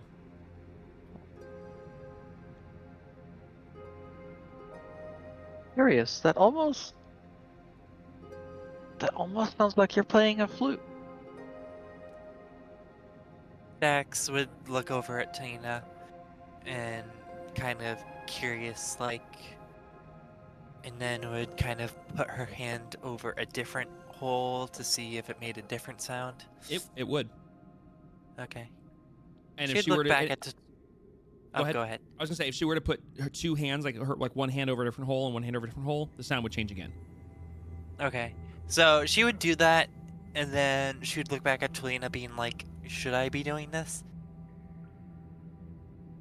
Talina would look at the first note along the outer wall, play it on her lyre, and then sustain it in a hum for Dexori to like try to match with the hum coming from the wall. See if she can match the first note in the song, basically. Okay.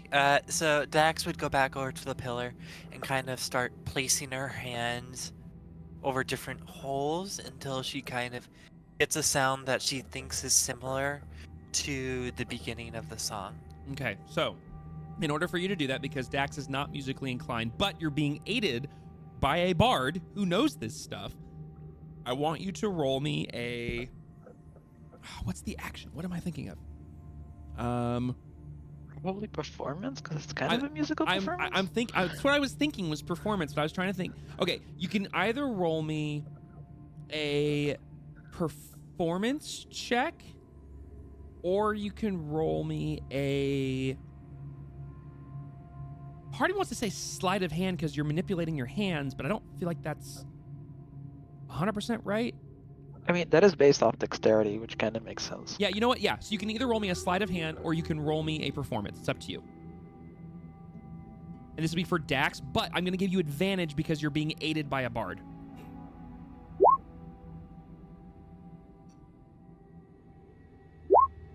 Oh, there we go.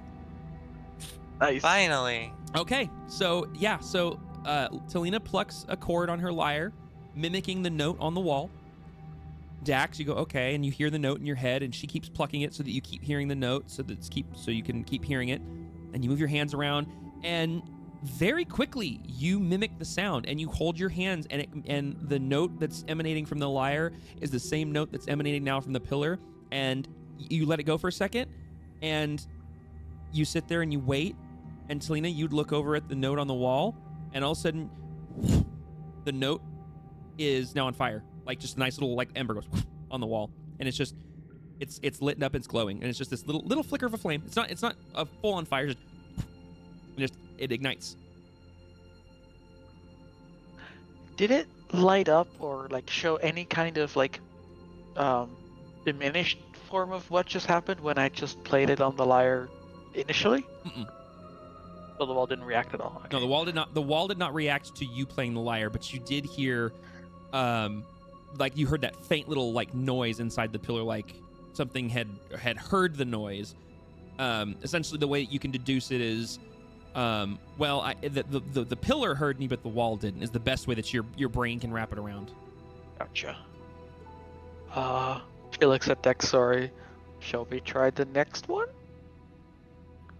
Dex would nod. And she plays the note on her lyre, the next one, on her lyre, and then sustains it vocally.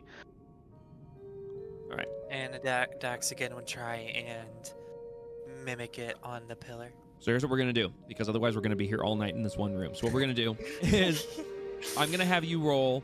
I'm gonna have you roll one more advantage, either sleight of hand or performance, and then based on this will depend on like how successful the rest of this is. But it's very clear you guys have already kind of figured this out. So that's a great roll. Yeah, there you go. Yeah, so not as good as a 23, but it's still really good. Yeah, you guys are able to mimic the second note, and it lights up, and you continue. I mean, do you guys continue this process all the way through the rest of the notes? I mean, for a penny Yeah. and for £2, right? Okay, so yeah, you guys continue, and the rest of these notes just start to little flickers of flame just start to ignite around the room as you play the notes around the room. And for those of you that are close to the room, so Othwin, Spitwick, Basil, and Grigor, actually all of you guys are within earshot because all of you guys are in a chamber that is a straight shot away from this particular room. You guys would hear these soft little, like you'd hear the slight hum of the note, like just very, very faintly. And it seems like it's getting louder and louder and louder, just ever so slightly as they play the notes around the room. Like first you guys couldn't hear anything with that soft hum coming out of the wall, but as the notes are played, somehow the sound gets a little bit louder. And as you guys successfully play each of these notes, the sound gets a little bit louder each time, to the point where those in other rooms can faintly hear it in the background. And yeah, as you guys play the notes successfully, you guys get all the way around the room, and on the very last note, Talina, you pluck your lyre, you get the note right, you hum it for her. Dax hears it, manipulates her hands, lines it up, and then and now all of the lines on the room that are part of this song, this song line, I don't know what the exact word is, I guess sheet music or whatever, from left to right, illuminate. The lines literally glow a bright yellowish white, and they go and all around the room light up, and the pillar itself goes and starts to turn to where the wind coming out of the wall is no longer hitting the holes, so the hum stops, and it turns until it's facing basically away from it, and then that's it. You hear a loud click-like sound, like, and nothing else happens. Everything's still glowing though. All the notes are still illuminated. All the lines are still glowing, but there's no more sound anymore as the air is no longer hitting the holes. Huh. Well, congratulations on your first musical performance, Dexori. Dax would look at Talina with like a big smile on her face. Can I use one of my calligraphy tools on one of the pieces of paper to write down this notation? I'm sorry, Like ask the to question write again. down the song. Can I use my calligraphy tool calligraphy tools and Oh, to a write piece of down the paper song to on the wall? write down the song. Absolutely. 100%. Go for it. Excellent. Marking down one piece of paper and adding a sheet music item.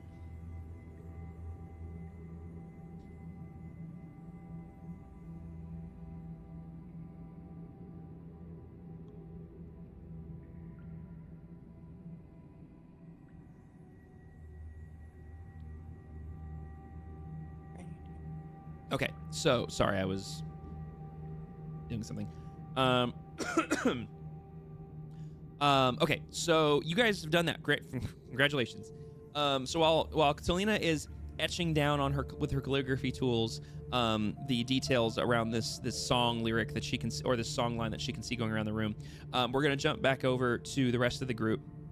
So by this time, Basil and Grigor have had plenty of time to study this pillar, with the spiral lines going from the ceiling to the floor, from the floor to the ceiling with these different symbols on it. At this point, do you guys want to continue to study it, or do you want to go ahead and go rejoin Othwin and Spitwick?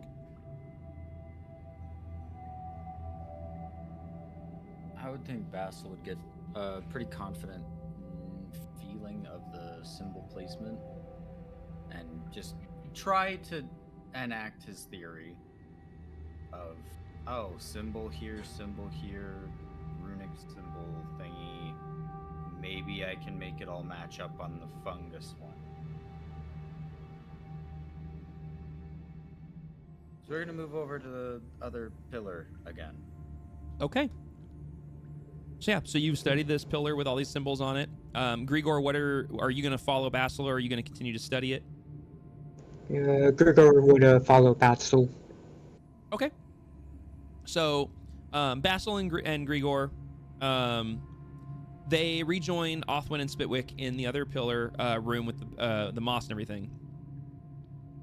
And as you guys re-enter, Othwin, you see them come in, and you guys see Othwin, who's still manipulating these fungi around a bit and try to put them into various shapes, and they're not holding. But Othwin, you hear the sound of the two of them re-enter the room.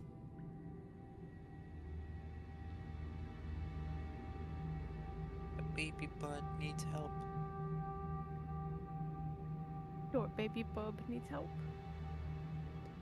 I'm gonna stop getting frustrated with the runes not working, and look around and notice the two that had came back.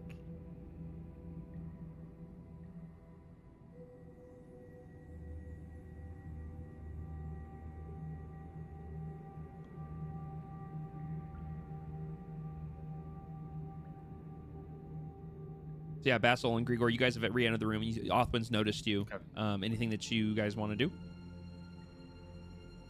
Mind if I try something quickly as I move to as Basil moves to the position,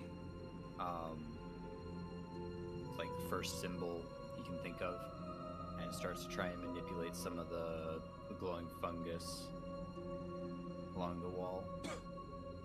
Okay. So as Basil approaches the pillar, whereabouts would you be trying to manipulate the fungi? Would it be like just randomly, or would you be trying to do them in a specific spot? I'm trying to do it in a mimicked pattern to what we were noticing about on the pillar in said room. I'm sorry, say that one more time for me.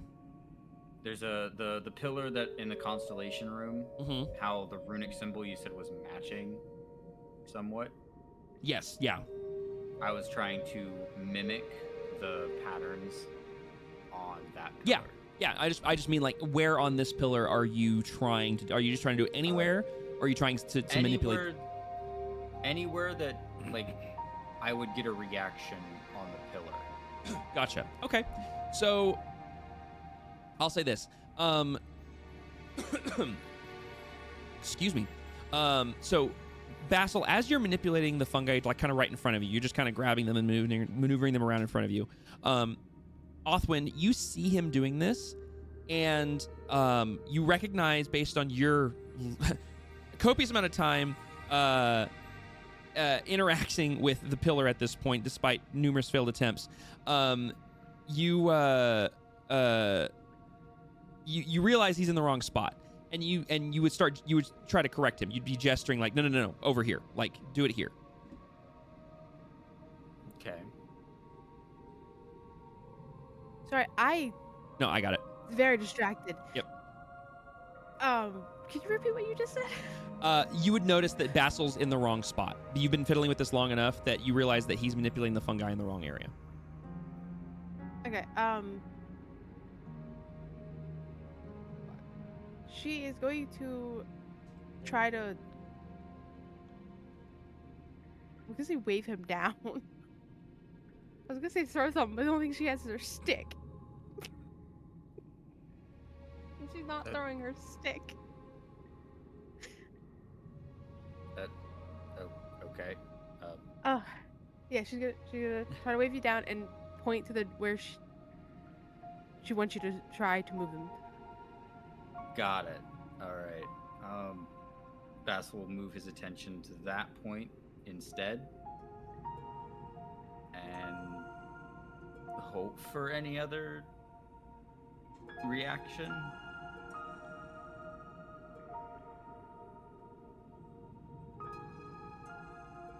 Sorry, 1 second.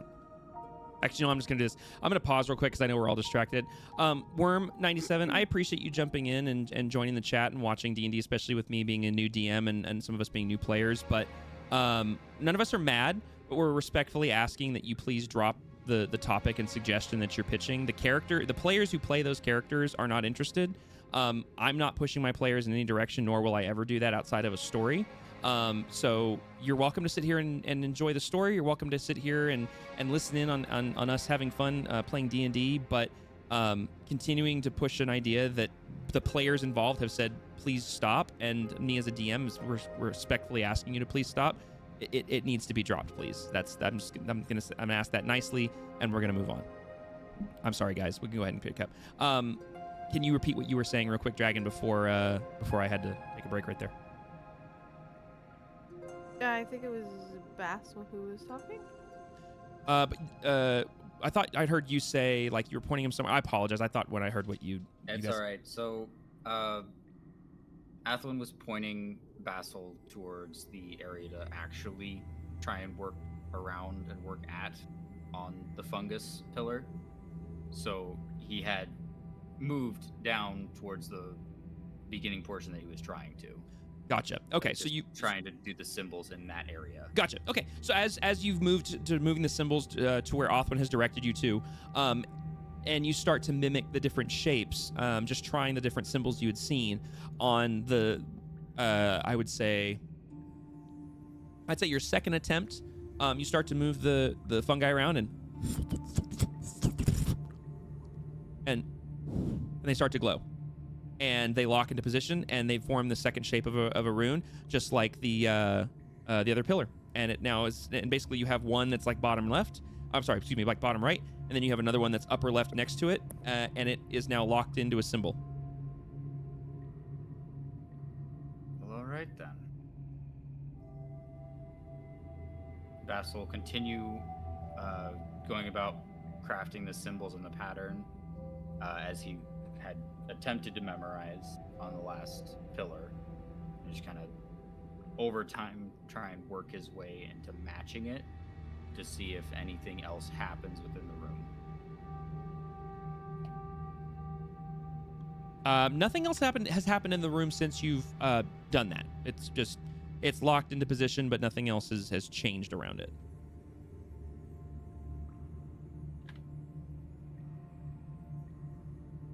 Okay. Bassel's just gonna continue until something else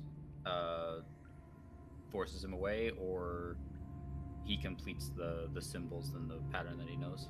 Okay, so he's gonna continue creating the symbols, just keep doing them. Yep. Okay, go ahead and just for the sake of all of these, go ahead and roll me a. Oh, let me think. Sorry You're about doing the this. cough. No, you're fine. You're doing this based off. Dude, if you're good. I've been coughing like crazy lately. You're trying to do this based off of memory. So I would say this is a.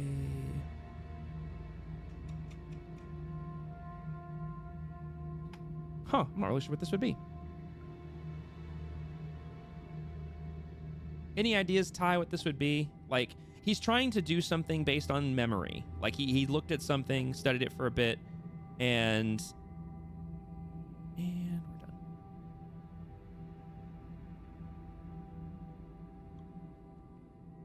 Wait, why am I not? I would think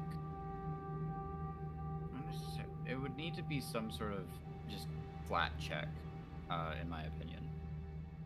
Probably wisdom or intelligence based. Yeah, you know what? Actually, yeah. I was muted. Yeah. I was If I muted. was to just Sorry. suggest. Yeah, I was suggesting history, which is based on intelligence. It's not so much world history; it's like your previous Immediate experiences. Yeah, Yeah. so it's the closest one that fits. It's an It oddball could, one. it could just be a flat intelligence to memorize, in my opinion. My intelligence is a 0. I'm not trying to go for my best stat here. My intelligence is a +0. Excellent. Smart. Look, I'm never doing this again, but I'm never having a dump stat of charisma again. Okay. It's done. So yeah, Over with. apologies about that. I had to deal with the thing. Can you please go ahead and roll me? Just go ahead and roll me a intelligence check because you're doing it from memory. I'd say that'd be a pretty good coverall. That is the most average check I could have Wow. gotten ever. +0 with a 10. Like, you can't get more middle of the road. Okay, I'd say that it takes you a little bit with a 10, but you are absolutely able to finish this out. It's just going to take you a little bit. So what we're going to go ahead and move on to Alexander real quick. While you guys kind of all are huddled around the pillar, manipulating the fungi, but you are able to. I will say you're successfully able to do it. It's just going to take you a little bit. Gotcha. Going back over to Alexander in the room with the shadows. So, as I said before, you were able to deduce or able to kind of quickly perceive based on walking into this room and giving it a quick scan that the 3 lights that are illuminating into this room are projecting odd shadows on the walls behind it. Mm-hmm. And the only thing I can say about odd is the shadows don't seem to be indicative of the size of the pillar. It feels like the shadows are wrong. It's the best way to say that. And that one check that I rolled that's garbage is the only one I'm getting. Sorry, which roll? I rolled the investigation when I got into this room. No, that was your initial, like, you just kind of walked into the room and gave it a quick scan. If you'd like to do anything else, let me know what you want to do, and we'll go from there.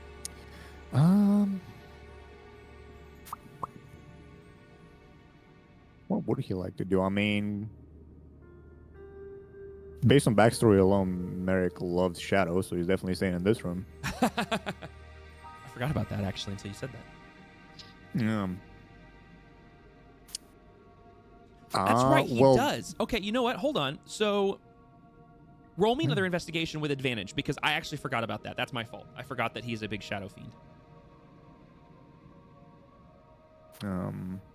Investigation. Fogizu.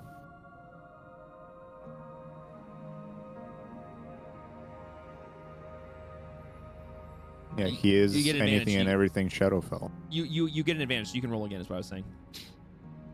Oh, That's why I was waiting. Sorry. I thought that was to amend like the original. No, because the original wasn't an amend. That was just you walking in and taking a quick scan. Now that you're actually in the room. Oh shoot! I can't even. Hold on. Oh my gosh, computer. Oh. Yeah, don't worry about it. No. That's first roll stance. Nope. Not even worth our time. Don't worry It's about fine. it. It's fine. So, okay. So, with an 18, as you're in this room and you see the shadows on the back walls, and you study them a little bit closer, you realize that the shadows that's being displayed onto the back wall, how do I put this? They seem thinner and almost like through some sort of magic manipulation, the shadow that's being projected onto the back wall, or onto the walls, I should say, look almost humanoid. And as you study them a bit further, again with an 18 rule, study them a bit further, you realize that not only do they look a little bit humanoid, if you stand and look at them in the right angle, in the right position, again, noting for the fact that there are 3 lights in this room, that the humanoid-like shapes from each one are different. So the shadows being projected from each of the 3 lanterns onto each of the 3 positions on the wall, they are 3 different humanoid shapes, and they look like they loosely could match some of the depictions on the walls, but they don't line up correctly. It looks as if the humanoid shadowy figures sort of shapes don't line up with the etchings on the walls. Is the best way I can put it. Don't line up as in like the humanoid, that when you go, wait a minute, that looks like this guy over here, like the shadowy shape the pillar is creating kind of looks like this etching, but they're not in the same spot. Like the etching might be way over to your right, and but they're still on the here. same wall. Well, it's all technically one wall because it's curved. Like the etchings on all of these walls and all of the rooms are like a big continuous like mural made of etchings. Like it's not painted, so it's like they're carved out. But all of these circular like walls are like consistent murals. Like it's all the same art basically, with the exception of the wall that you're standing next to. Obviously, there's doorways that break up the art, but that's it.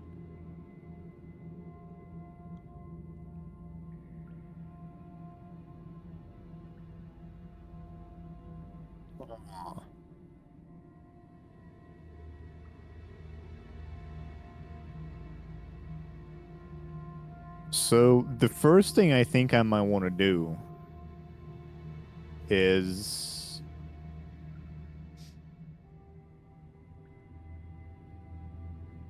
how does that work? I don't remember how. I'm thinking Arcana, but I'm trying to remember how it works as a skill. I think it only helps you identify as far as is there actual magic or not, but it doesn't like tell you what it is. Well, there's detect magic if that's what you're trying to do. Well, that's a spell that I don't have. Okay, gotcha. I thought that's what you're talking So about. I guess for the first thing I would try to figure out if there's actual magic going on here, or if it's more like The closest thing that you could do is an Arcana engineering. check. Yeah. I mean, that's the best you could do. I mean, you can't really detect magic without you running the spell, to my knowledge, and Tyrop can obviously correct me. It's like, but like you can 100% roll an Arcana check if you want to see. I'm gonna do that. Yeah, that's just fine. I've used that skill so many times and I still don't exactly remember what it does. I think it's like, oh well, it fucking doesn't matter. Oh my gosh. Oh I my think gosh. it's like based off your like theoretical knowledge, would you know if this is magic or not? I think that's what Arcana is. Correct. Yeah, Arcana is checking to see like if, like for example, well, this is actually a great example. Is like you're looking at something and going, is this magic based? That's essentially what you're doing with an Arcana check. But with a 4, I mean, you just don't know. Like you assume because your logic dictates that obviously the pillar is not going to, is not the shape of these things. But you can't quite tell if it's a manipulation of the light that's doing this, if it's some sort of magical effect, if it's a spell, if it's, a dude behind the curtain with a big mustache. You're really not 100% sure. And the reason I say that is because you rolled a 1 + 3, so. Yeah. At that, Gonna do a spell. I don't know if a spell is right within the confines of D&D. You can guide me, because Merrick would know. I'm just Okay. dumb. Mm-hmm. Between lighting a torch Uh-huh. or the prestidigitation spell, which Uh-huh. one of them would allow me to make a brighter source of light? I mean, they're basically going to be about the same because I'm trying to look at your spells here real quick. Prestidigitation can light a small campfire, so hypothetically it could make a light, but Yeah. it's not really designed to make lights. That's more dancing lights kind of thing. Yeah. Or the light spell. Yeah. You do have a cantrip of firebolt, which... You know I what? mean, do you think Honestly, technically no. if I kind of start up a fireball but don't launch it, it's just a source of light as a fire? Let me see real quick. Hold on a second. I don't think it works like that, but No, it yeah, could. you instantly see light or snuff out a candle, a torch, or a small campfire. So, for the sake of...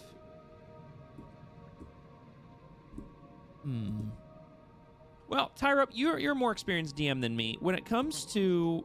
Because prestidigitation specifically mentions that you can light a small campfire. Could he essentially produce a flame at like the end of his finger or in the palm of his hand that would be equivalent of the same size, or would it need to be on something? It would be an actual fire. So not like some magical warm energy. His finger would be on fire. Like Johnny. So the official answer I'm going to give here, and I'm going to borrow a term from Blood of the Clock Tower, is yes, but don't. Sorry, I'm like, that was funny. Like, yeah, you can, but you really don't want to. Okay, so Basically, I'd light up a torch. Okay. I'd create my own source of light and Okay. maybe put it closer to the existing lights, so the purple ones, or I'd walk around. I'd basically see if that changes anything to the shadows. Okay, Makes a so you would light difference. your torch, and then you move around the room to see if the shadow would change at all, correct? Yeah. Okay, so as you go ahead and take out a torch, you have a torch, right? Like you have it in your inventory? Yeah. Okay, just making sure. For So sure, on my backpack, yeah. Okay, so you take out a torch, use prestidigitation, and it's in the end of it's on fire. Thankfully, not your finger. Glad we caught that. And as soon as you light it up, obviously there's new shadows in the room because there's new projections of light. And the pillar itself is now a receptacle of that light, and so it's obviously projecting a new shadow. And as you do this and as you manipulate it, you realize that as you move around the room, the light that is being created from your torch, not from these inset lanterns, the shadow is much more defined. It looks like the actual like shadowy figures. But as you move around the room, the shadow from your torch that's being projected onto through the pillar and onto the back wall behind it, and you kind of have a hard time seeing this because the pillar is wide enough that you can't really see the shadow that's being displayed behind it. All you can tell is instead of it being this sort of like this kind of like blob-like shadow from what you can see with the lanterns, you can tell as a shadow, but you feel like it's almost like, you know, when you take a light and you take a magnifying glass and you use the sun and it creates like a beam, right? It's very, very pointed. It's a similar effect where the light that you're projecting from your torch, the shadow that's coming off the column is pinpoint. Now, you like to the point where you can't see it on the other side of the column because it's actual like formed, it's honed in. And you realize, shoot, I can't see what I'm creating on the other side. I'm gonna need another set of eyes. Interesting. It's almost like this is a team game. It's funny because like all of you guys have been like, I'm gonna mess with this thing, and it's like, it feels like you need people. I'm gonna keep messing with the thing. I'm like, you're a party of 6. Like, yes. Destroys the pillar so it's not in the way, just to be alone and see it himself. Perfect. Thank you. Thank you, Tyrup. Yes, a hard shadow versus a soft shadow. So the soft shadows that were being projected from the lanterns before, with sort of kind of like an abstract sort of wavy form, are now a hard shadow with a very defined edge. And smaller. And smaller to the point where now you can't see them because the room is not big enough that you can project light and see around the pillar.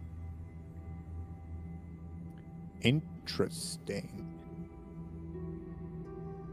No, well, I'm gonna keep the torch lit as much as I don't like it, and I will move towards leaving this room, but this time with the intent of maybe getting somebody. Are you because leaving I'm the curious torch about where shadows. you were, or are you bringing it with you? No, I'm still carrying it. Okay. All right. So while Alexander is leaving the room and wandering back to the rest of the group, we're gonna go back to the room with the fungi. And as Basil's finishing up, you guys are noticing that the symbols are being formed. And for Othwin and Spitwick's looking at this and is very perplexed that Basil's able to just almost rather seamlessly create these symbols out of thin air that he's never seen before. And he's like, is that your native language? Where are the symbols coming from? How do you know what these are? As you're forming these symbols on the moss-covered pillar. Not even looking at him, continuing with my project. Pillar in the other room. Spitwick he like half steps back, leans out and looks in the other room, sees the symbol on the pillar, looks back at you, looks at the pillar with the symbol, looks back at you. I can't believe I didn't think of that. And then as he says that, you form the last symbol, and as soon as the last symbol locks into place and is now glowing brighter, all 5 symbols at once go and project. I mean, they wouldn't really make a noise. I'm just kind of doing that. They all project more light from the bioluminescence, and the entire room just not shakes, but kind of rumbles slightly. And then the vines that were wrapped around the pillar in various points start to twist and contort, and more vines come out of the floor and engulf the pillar, and vines and leaves and more moss covering up the bioluminescence, and the entire pillar and locks into place. And now it's basically turned counterclockwise about 90-ish degrees, 180-ish degrees, somewhere in that ballpark, and then you kind of feel it lock into place with that gigantic thud. I did something.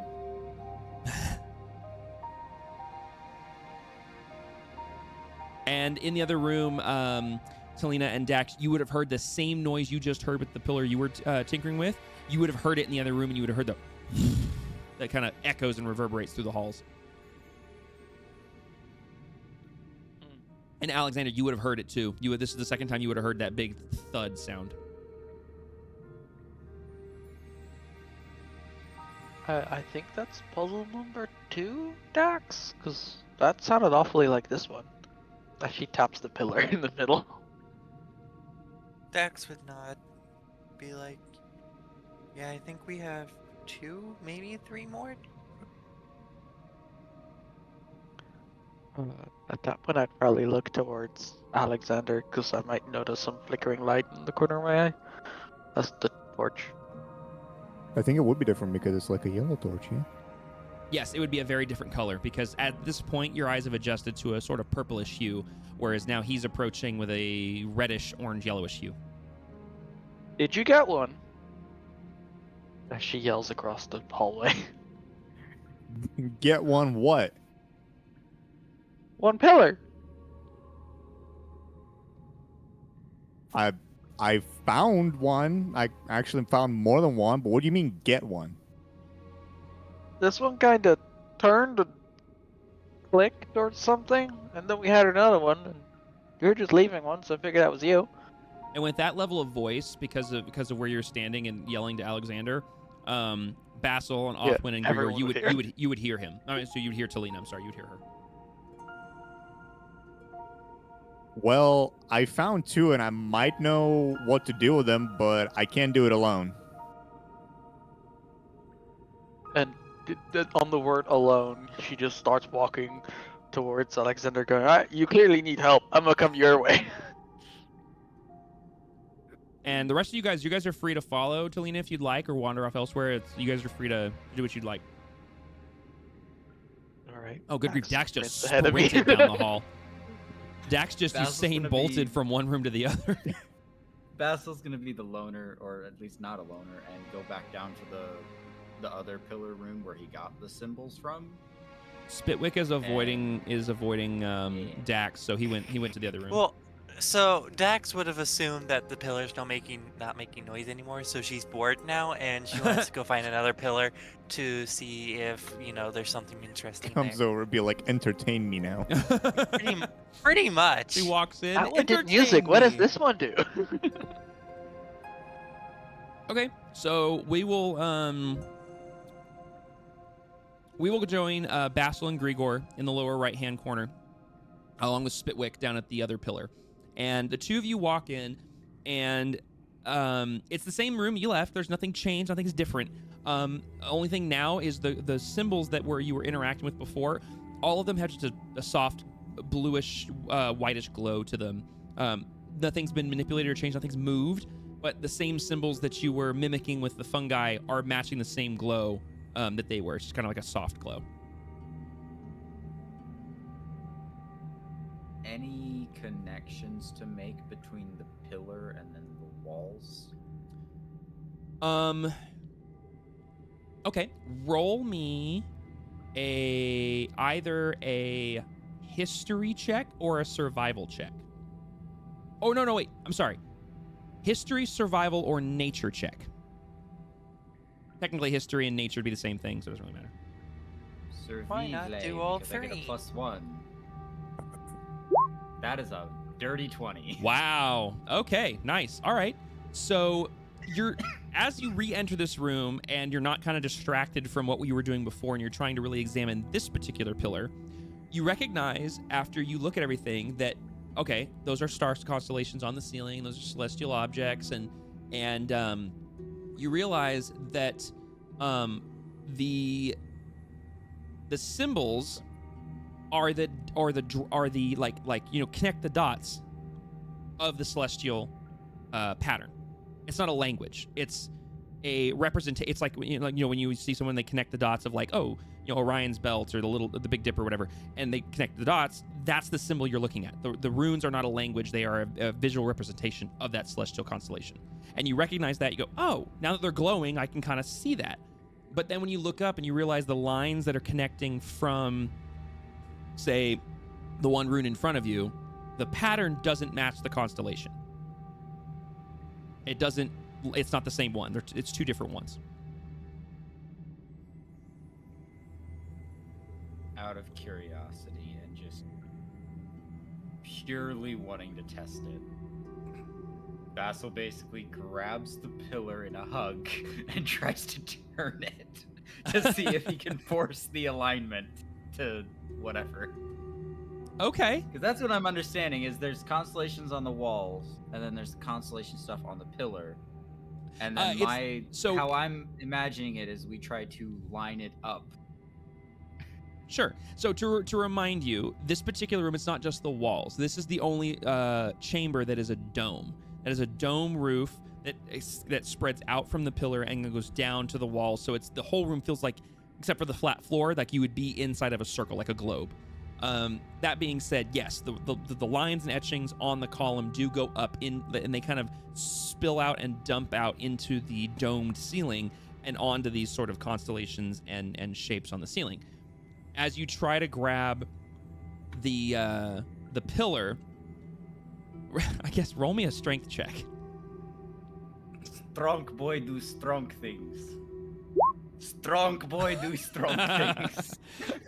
Okay. So Grigor and Spitwick. So Spitwick obviously is just gonna stand there, but Grigor, you're watching as Basil he doesn't really have sleeves, so he kind of just straightens his little fisherman's vest, and he just kind of braces his feet, and he just bear hugs this massive stone column. And for a moment, nothing happens. He just grabs it. Now, which way do you try to turn it out of just sheer curiosity? Clockwise, counterclockwise? Okay. So whichever ways is closest to lining up what I'm trying to line up. So based on that really good survival check, I'll say that you know which constellation needs the symbol, because you're like, wait a minute, I know that constellation. It's over there. That's the line. Okay, I need to turn it counterclockwise. Okay. So strong boy do strong things. Bear hugs the column and tries to like, you see him straining. You see the veins in his muscles popping. You see a vein in his neck, a vein in his forehead. He starts to turn purple as he's trying to turn this thing. And all of a sudden, Basil, we're talking like centimeters. But Grigor, since he's distracted and basically ready to pop an aneurysm right here in front of all of us, Grigor, roll me a perception check, please.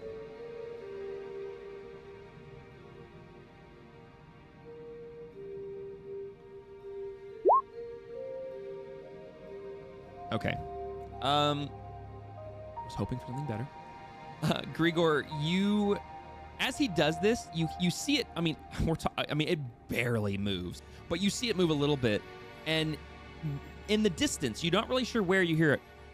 You hear something metallic. You hear a metallic sound. The closest thing I can equate it to is, you know, the sound that roller coasters make when they go up a chain lift.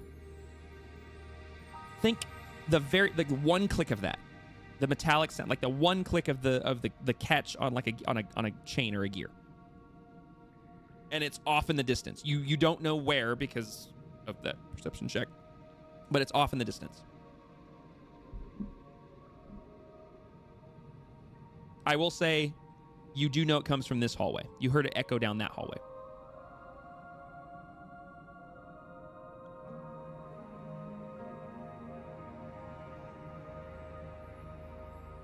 I wasn't looking at Roll20. Sorry, which hallway? The Well- left one or the uppy one? Yeah, Grigor heard as Basil bear hugged and tried to turn the pillar.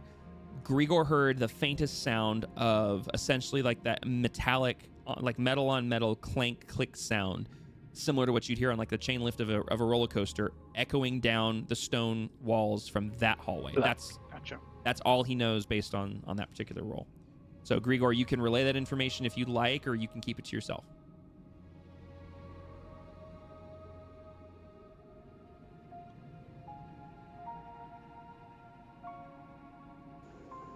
I think Grigor would just overlook the noise. Interesting. Okay. All right. So yeah, Basil, I mean, you've given it your all, and you felt it give, but you feel like you don't have a lot of strength left to give to this thing, and it's just like you would be here for years trying to move this thing any kind of distance. Basil's gonna stop.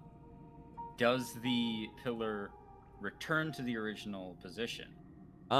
Based on how little you moved it's almost like it like you let go and it kind of just shifts back a little bit and kind of like it's like settling in. Like almost the best way to describe it is as you were moving it, it was maybe going up a little bit of an incline to then lock or something, and instead, because you didn't move very far, it's kind of went and it's kind of shifted back to where it was. Again, you didn't really move it that far to begin with. You could just tell that it is supposed to move. You just don't have anywhere near the strength to move it. Okay. So while you two are sitting here contemplating this, Spitwick is watching and he's scratching his chin. And I will say he did wander over here into this hallway when Grigor, you heard that sound and you saw him kind of scurry around the corner. But that's essentially it as of right now. We're gonna go back over to our group in the other room, and as you guys have re-entered this chamber, Alexander is holding a torch, and as he walks in, immediately, all three of you, Othwin, Talina, and Dax, you notice that the purple light emanating from these inset lanterns is projecting light onto the center column, unique comparatively to the other rooms where the light was just kind of there and there was just normal shadows. The shadows here feel like they are pointed. It feels like they are like the light is directed at the pillar, and the shadow on the back, and the shadow on the walls beyond the pillar are intentional, and they have a strange shape that doesn't match the pillar. That much you can notice right away. But as Alexander walks in with the torch, the light changes in the room and the shadows change. And so since he's entering from this room, from this hallway here, the shadow obviously would be over here. And Othwin, as you're already fluttered around the side of that pillar and Alexander enters the room, you would immediately see on this wall an almost perfect humanoid shadow, as if it was a person, even though it's coming off that pillar. I mean, like very fine edge, as if that shadow is from a real person right there on that wall.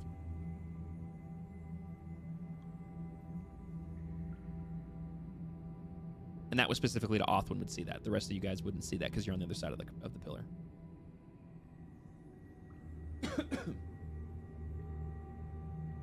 Dax would be walking around the pillar trying to find something to entertain herself with. Okay. Assuming that Alexander does not move from that general position, or even if he does, you would. We'll say she's right there. You would very clearly see the shadow as well. Okay. Off to your basically her left. Okay. She would sit there and stare at it, basically trying to not trying to figure out exactly, what it's for or why it's there. Okay. What are the other two doing? What are the three doing? Talena would be asking Alexander what he's noticed so far, because she's been through this room and couldn't quite figure out what it is for. And she's obviously not seeing the sharp shadow on the other side, so. Yeah. You two right now can't see the sharp shadow. Othwin and Dax can see it. So when I came in here, these lights on the walls, they created sort of humanoid shadow shapes across the pillar, which obviously does not match the shadow that a stone pillar would have. I've tried igniting the torch to see it would make a difference, and it does, except kind of waves the torch in front of, or kind of around. It's like I can't see what's on the other side. Want me to hold it so you can look at the other side? Sure. And He passes the torch. Yeah, she just takes the torch. She goes, actually, you want to keep this? She sniffs it out with prestidigitation and just casts the dancing light around her hand and holds that up. There, don't waste your torch. So you just cast dancing lights? Yeah. Okay. So where, for the sake of clarity here, where do your dancing lights come in one single form? Do they go in multiple forms? Are they scattered? Can you just describe that for me, please? Yeah, so it can either be a 4 torch size light, or combine them into a glowing, vaguely humanoid form of medium size. So it's just basically a twin of Talena that's like standing right next to her. And Okay. as she steps sideways, it's floating in the same direction. Okay. So which form are you choosing for this? Oh, it's just, I can't yeah, it's just a fake humanoid form standing next to her. Okay. So since it's a singular point of light, it is going to mimic the same effect that the torch did. Just obviously slightly shifting based on where the form was compared to where the torch was. But the shadow maintains its hard edge on the other side. And she's just gonna like move it to wherever she is. So as long as they're standing on the opposite side of the room to me, it'll be the sharp edge for them. Okay. So as Alexander moves around the room, he now sees this hard edge shadow on the other side. So Alexander, you see this hard shadow that now very clearly looks humanoid. It looks as if someone was standing there and having their own shadow projected onto the wall. And you recognize, having been in this room a little bit longer and been examining it, and Talena as well, because you were examining the art earlier, you would recognize, well, actually, Talena, if you can see it, because if you're keeping the light where you are, then you won't be able to see the shadow. So I'll leave that up to you of how you want to manipulate the being of light. And actually, if you need me to, I can put a token down or a marker down for your light if you want. You can have me. I can. No, it's basically within the same space as her. As a player, I'm taking myself out of the spotlight. Give others some Gotcha. RP time. Okay, cool. So in that case, Talena is the source of light. So you guys can kind of judge basically if she's here, that means the shadow's here. If she's down here, then the shadow will basically be where Othwin is, and so on, for the sake of clarity. But Alexander, as you come around that corner, you can see this hard edge shadow right here, and you recognize that the shape that it is much more defined, and it doesn't match the art that's there. So basically, it would fall into a thing like a puzzle, right? A puzzle piece. I mean, what's the? Can you read? If you say the shadow doesn't match the art that's there, so basically so that means that somewhere here on the wall, it does. And I've seen it. In theory, yes. Yeah. Or have I seen it? Roll me. Yeah, I'm gonna look around kind of myself and see if I can kind of spot one that matches what the shadow is. Roll me investigation, please. Investigation. Now that you've kind of put the pieces together, you'll have. I'm having you roll. Ooh, oh my gosh. Yeah, no, you 100% go, oh, I know where that is. And like just puzzle master, you're like, oh, I know where that is. And you recognize that the shadow that she's currently projecting needs to go up here. I would kind of signal to Lena in my hand and say, "Hey, come stand over here. I need to see what's on the opposite side." And I would point to stand like in the square, for lack of a better term, to the right of me. Right there. Right? Yeah. Okay. Talena would move over, and the And leg I would shadow would like float behind her follow. like a ghost. Mm-hmm. Yeah, I would follow the shadow, and as I'm following, I would just say, "I hope you're friendly." And I just say that to the shadow, no context. That's funny. So as Talina moves, I'm gonna do this so we have a little bit of idea here. Oh wait. Actually, hold on. I got a better idea. Where's the cone? Here it is. Perfect. So as Talina moved from here to here, the shadow that's being projected on the back wall here, as she moves, and the shadow softly moves around the room with her steps, it lines up almost perfectly with an etching on the wall that matches the shape and stature of this shadowy figure. And as the shadow lines up with it, after a couple of seconds of it sitting there, it almost looks like the shadow that's being projected from Talina's light melts into the wall. It almost looks like it goes through the wall, and the being that's just an etching starts to turn a blackish color, like almost like ichor on the wall. It's not tangible. Nothing comes off the wall, but it doesn't get burnt. It's not like it catches on fire or anything. It just starts to go, and the shadow now turns black on the wall, it looks like it's now become one with the wall. I woke up and I touch it. Yeah, it's a stone wall. No, very anticlimactic. So as we kind of wait, no, that's a stupid question because it's an obvious answer. Okay. Can I investigate what the hell just happened with the wall and with the shadow? Kind of trying to understand what exactly, Sure. or I mean, more or less what happened. I'll keep your investigation roll since you rolled pretty good. Uh-huh. You're not 100% sure how to explain what just happened, but the best way that your mind can wrap around what you just witnessed is a shadow isn't real, right? A shadow is the absence of light in a space filled with light. But now it feels as if the shadow became tangible on the wall and melded into the wall and is now part of the wall. That's the best way your brain can wrap around it. It feels as if it became physical for a minute and has then become one with this etching. Like it filled in it looked like it was looking for home, found its home, and settled into the outline of the etching. Just kind of across the room, I say, "Hey, move some more, whichever direction you want. Around the pillar, not out of here." As she takes a couple of steps sideways, she just responds with, "Did it work?" So, yeah. as Talina sidesteps and the shadow now changes position, Alexander, where you're standing, you notice the shadow is now a completely different shape. It's a different figure. It's the same light. It's the same pillar. The shadow is now different on the wall. Not the one that settled into the wall. The one that you guys said a second ago is stayed. As soon as she moves, it's as if the shadow is still there on the wall, being projected from the pillar, even though there's no light actually on the other side of the pillar.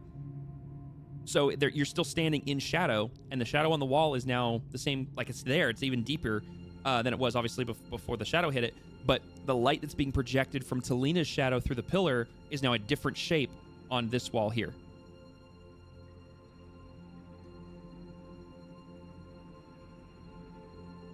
Oh, something definitely did happen. I don't think they're alive, the shadows, but they are something. So as you're saying this, all of you guys go ahead and roll me either an investigation or a perception check, depending on what your character is doing in the room. For you four, at least. Even me, despite not having line of sight on shadows? Yes, because this doesn't have to do specifically with the shadows. This has to do with the room. Gotcha. If you'd like, and you can totally do this yourself if you want, Ty. If you want to roll at a disadvantage because you're doing something else, you can. It's up to you. Yeah, I've also got a bright light in my face. So yeah. True. You are the bright light. You're blind. Are the light.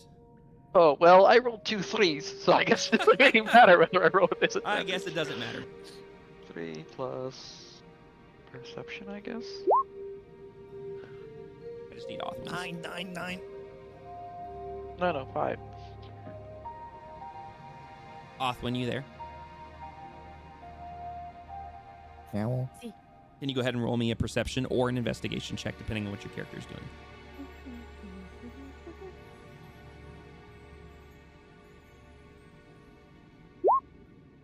Holy at balls. least somebody did good. Thank fuck. I'm gonna take my hoodie off. There we go. Okay.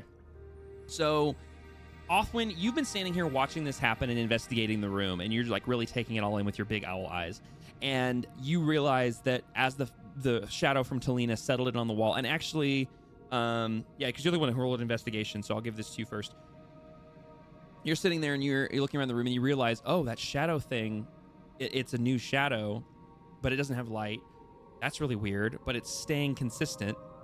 Then you look over at the new shape from Talina's light. That's a new shadow.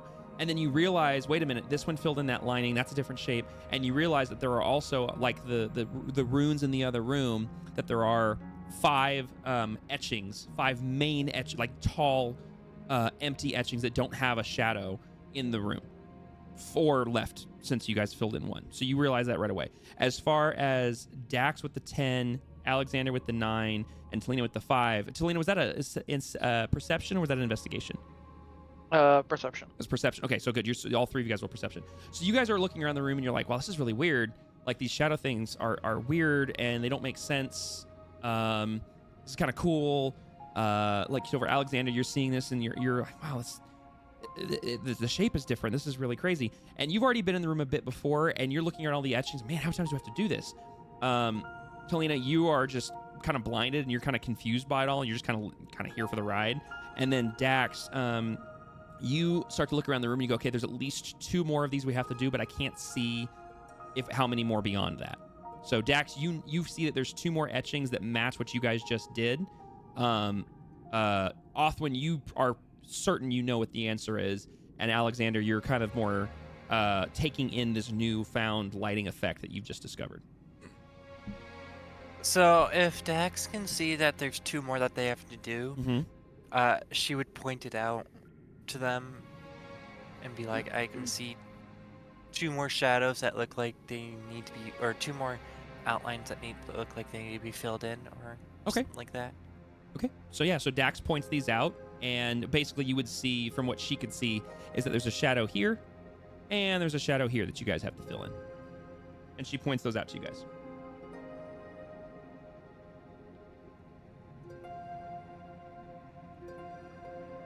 You said Athwin kind of put 2 together. That there's at least there's 5 altogether, so making there 4 extras that we have to do. Yes, yeah. You, because of your high investigation roll, as well as the fact that you weren't actively engaged in what was going on, you saw that there was 1 you filled in here.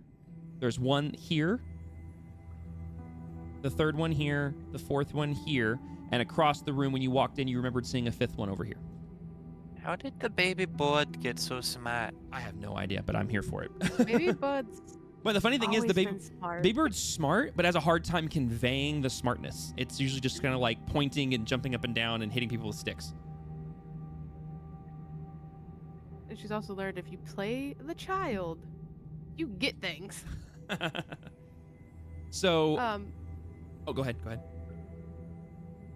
I'm going to tug on Alexander's robes, clothing, whatever she can reach, and point toward the shadow we did, and then hold up.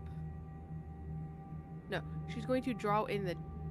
Is it dirt or is it rock? This is a stone floor. You are basically inside of a building that's underground. So there's nothing really to draw on the floor here.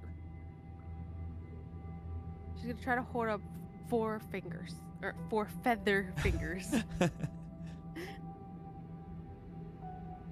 Just gross fingers out of nothing just for this one thing. Yeah. Grody. That would creep me out more than shit. Alexander would be like, nope, we're done. He's out.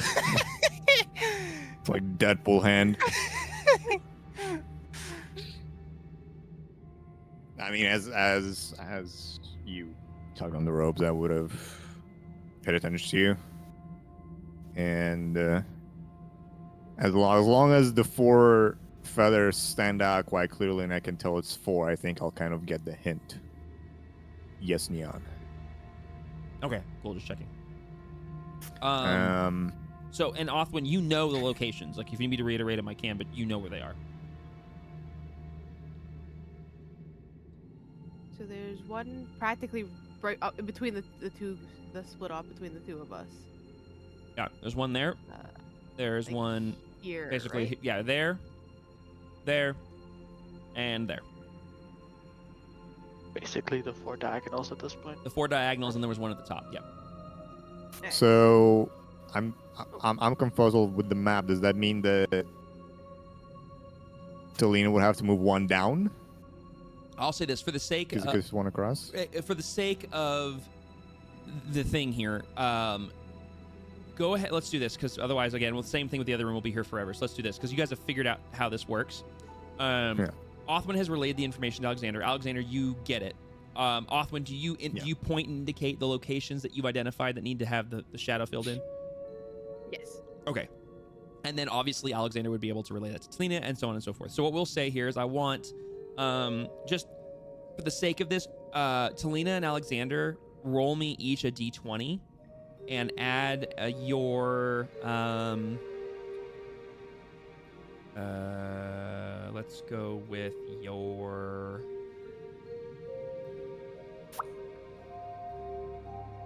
I don't know what modifier you'd add to this. Add your charisma modifier, like performance, essentially. You guys are doing a task. Oh, fuck yeah. Oh, yeah, my best stat? That's great. I rolled an 11 plus 3, so I have a 14. Good grief. So a 21 and a what? A 14? Yeah, 11 plus 3, 14. Okay, all right. So, yeah. So you guys are very easily able to move around the room, line up the shadows, and the same thing happens. Each time you move the shadow, it's doing the exact same thing. This hard figure-like shadow across the room with a new figure shape. And when you line it up with the location on the wall that matches, same thing. You give it a beat, you wait, it fades into the wall. The shadow itself, like the lack of light from the pillar to the wall, locks into position and becomes one with the wall. And then when you move again, a new shape appears, and you line it up, and it does the same thing. Next thing you know, almost the entire room is engulfed in shadow, despite the fact there are multiple light sources. And when you get to the final one, whichever one it might be, you position, you line up, the shadow glides across the room, lines up with the etching on the wall. You give it a beat, it settles in, the wall turns black where the shadow line is, and then the room's basically in full shadow. And then as soon as that happens, all of the figures on the wall, whether they were shadow or not, all become shadow. Every single figure etching on the wall just, and the entire wall is just filled with black shadowy figures. And all of a sudden,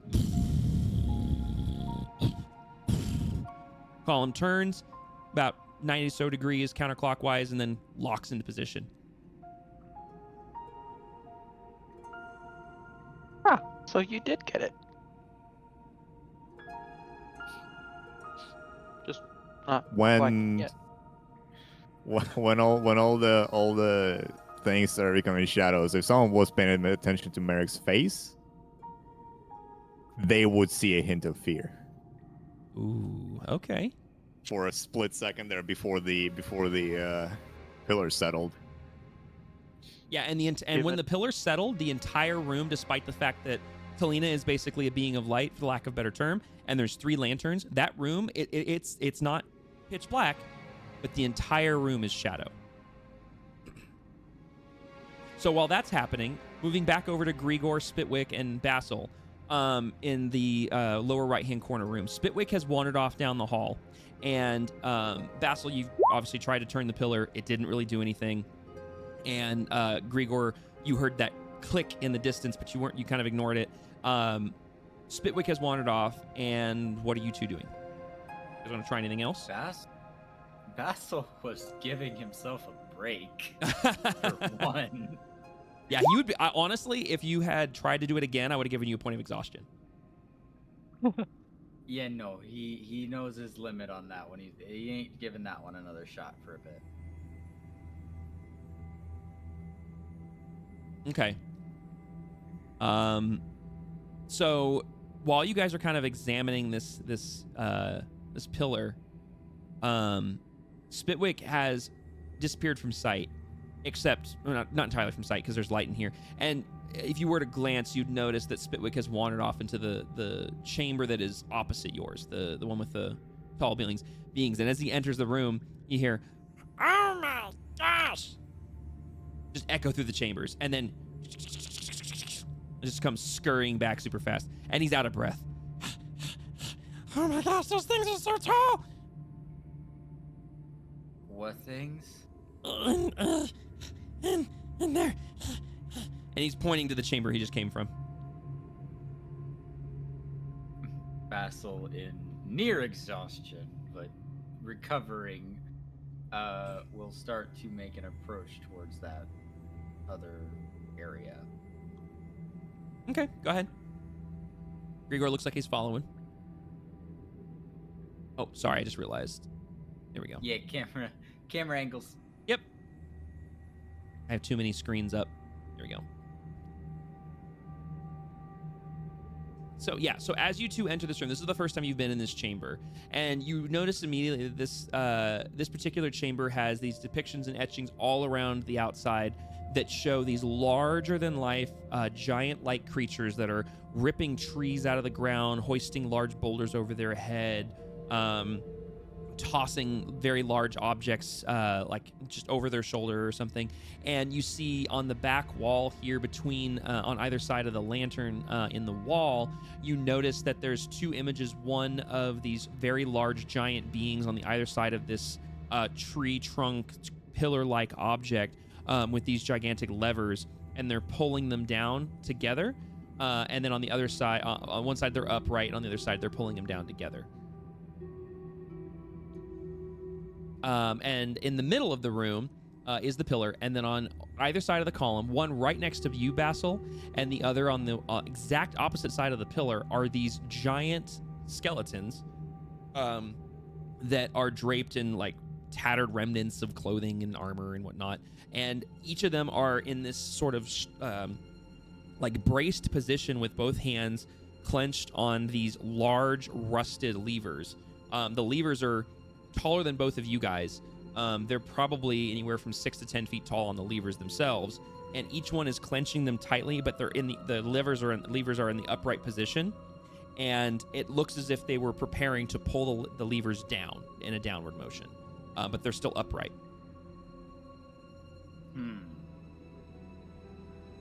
So, to further understand, the depictions on the walls, one had it up, one had it down. In one image, you see basically an exact image of what you're seeing here. The pillar with two large beings on either side holding the levers, and the other image is the same picture, but the levers are down, and they're down at the same time, and both beings are pulling them together. How tall are these things, by the way? You said giant, and giant's an actual measurement, and not giant as in the measurement, but like a giant. Like these guys are probably about their heads are basically hitting the ceiling. They're probably about 10 to 12 feet tall. So you're telling me that the levers are 10 to 12 feet up? No, the levers are, the base of each lever is at the base of the pillar. The handle goes all the way up to about anywhere, you can't quite tell, but they're anywhere from about 6 to 10, somewhere between 6 and 10 feet. If you had to hazard a guess, they're about 8 feet. So, where it connects to the pillar is like that high up. No, where it connects to the pillar is at the base of the pillar. The levers go all the way from the base of the pillar up to their height. And they were trying to hoist them up? No, they're No, hold on. Let me see if I can paint you a word picture here. Yeah. So, give me a second. I'm gonna see here. So.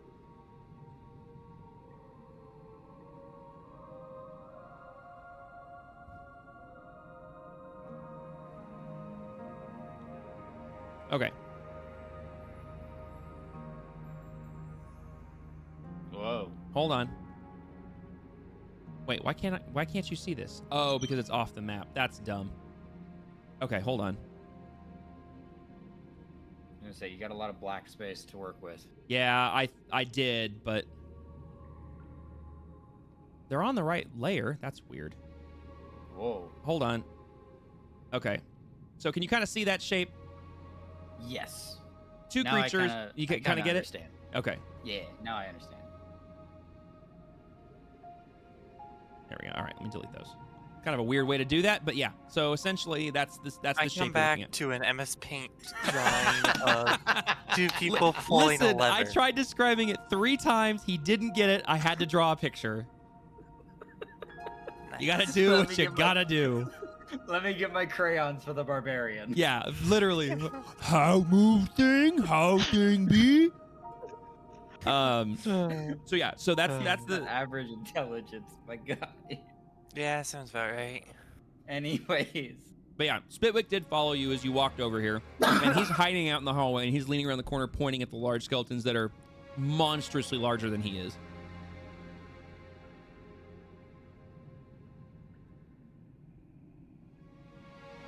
Basil pokes a skeleton. How hard?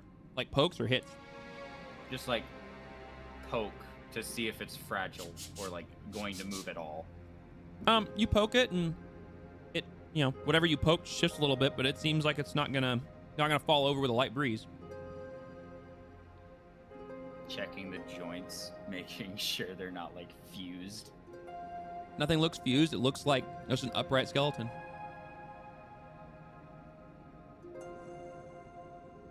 Take a look at the wall again. You said that at one point it's a mirror image of the levers going up or down, correct? Wait, say that again? If I recall correctly, there was a mirror image of here and here when I was paying attention. Oh, essentially, that yes. One There's was like the yeah. start of Mhm. the start of like the actions, and then the end result of the levers getting pulled. Yes, essentially So- you have one etching that shows the exact image you're looking at now, which is pillar, 2 creatures on the other side holding the levers, and they're upright. The levers are upright, and the other image is the same pillar with both levers, but they're both down as if they've been pulled down, and the creatures are pulling them down.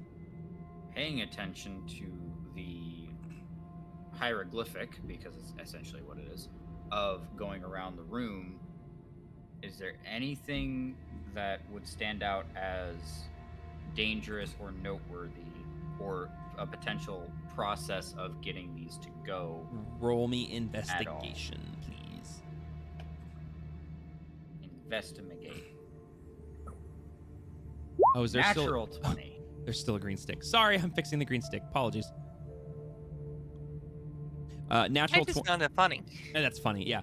Natural 20. So as you're looking around the room, you see those 2 depictions, but something that you notice on this wall that didn't catch your eye initially when you walked in, because it wasn't right in front of you, you see a strange etching that doesn't really make sense. Let me see if I can draw this for you and actually have it make a semblance of sense.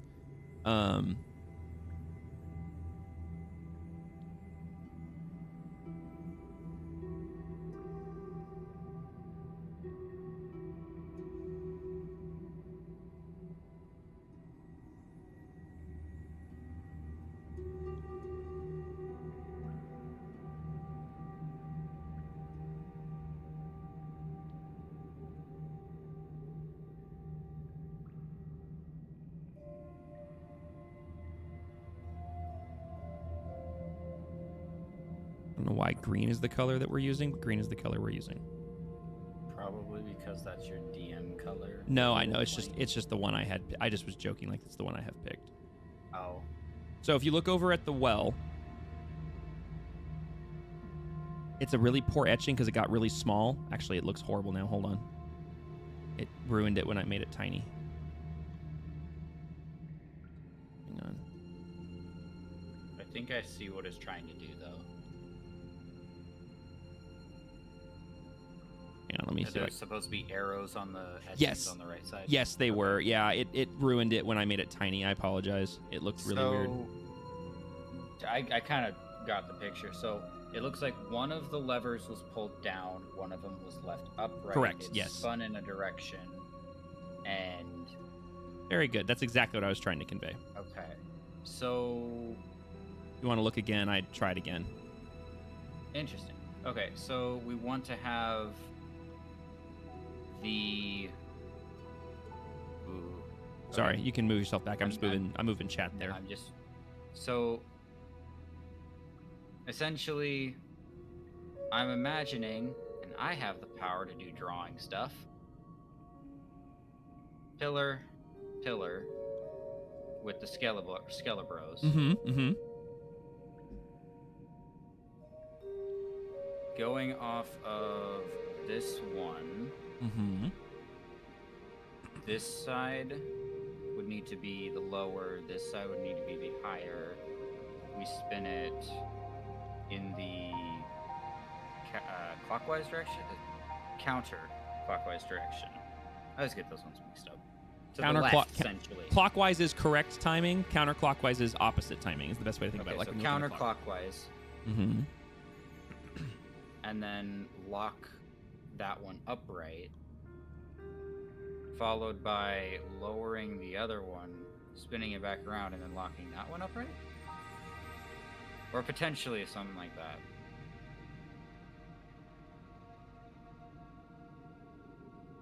I don't know. Strong Boy's gonna do Strong Boy thing. Okay. So I move over to the lever that I think. And am I able to is Basil able to maneuver kind of under the skeleton to grab the lever and try and pull? Or So Basil is kind of like shove the skeleton? Yes, Basil is short enough that if he'd like to try to maneuver basically under/between the skeleton and the lever, he can try to manipulate the lever, yes. Leave it to the barbarian to brute force the puzzle. Now, I need you to roll me a strength check. Okay. Sounds like there was more to that. Nope, just roll me a strength check. 13.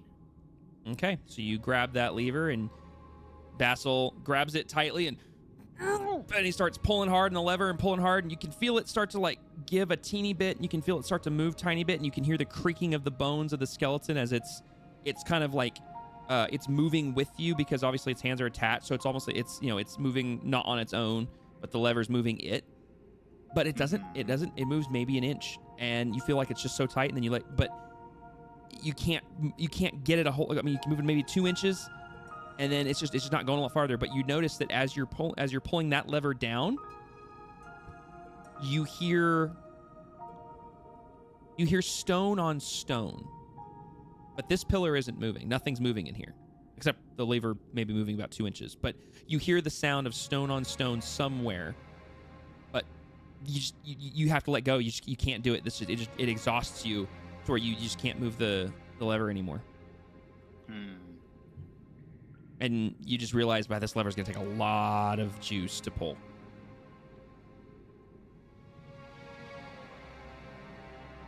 Looking up at the skeleton again.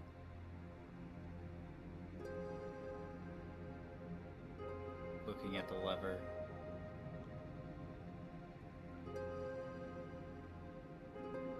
Moving over to the wall with all the signs, like the symbol that we saw.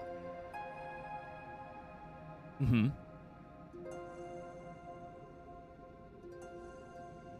I'm gonna touch this one and see if anything happens.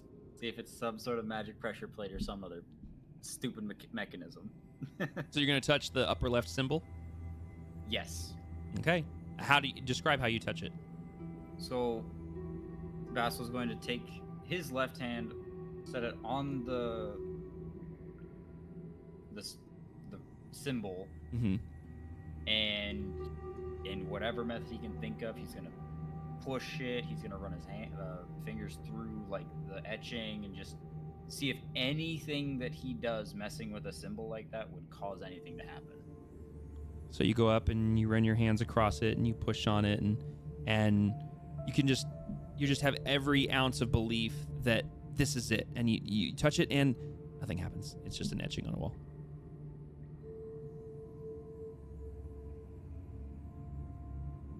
Kind of giving a shrug of, well, anybody else got an idea?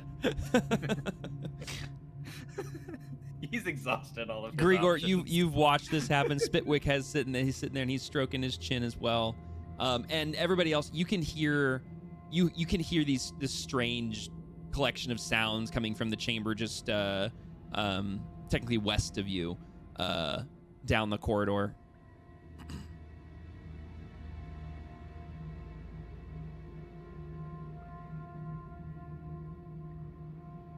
And if anyone would like to move to follow the sounds, since you guys have finished that room, you guys are more than welcome to move yourselves in any wherever you'd like at this point. So this is after the shadows have. Yes. Okay. Yeah, you guys have finished that room. We jumped back over and they've been moving around and stuff. You guys are at this point could easily have moved to another room or gone to assist them or something else. Sure, I'll walk over. Assist others. Cringe. Says the guy who is walking in circles with his torch, going, "Why can't I see the shadows?" Well, no, they assisted me, not the other one. So, Talina, as you're approaching, and anyone else who's approaching this, you see Basil probably just have finished fiddling with the lever, and he's dripping sweat at this point. He is exhausted. You can see he's been doing stuff. You don't know what, but he's looks like he's had a workout. And he's looking at something on the wall.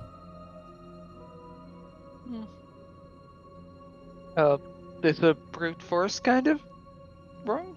These other ones have been thinky ones. Not surprised if one of them needed some more oomph.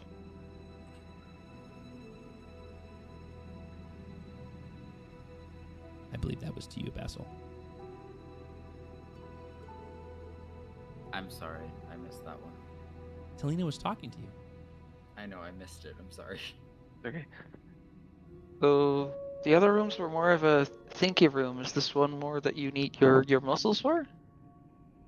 You appear to have been working out. Hard to say. I have a strange feeling they're part of this one, as he points to the skeletons. But I've tried all my options.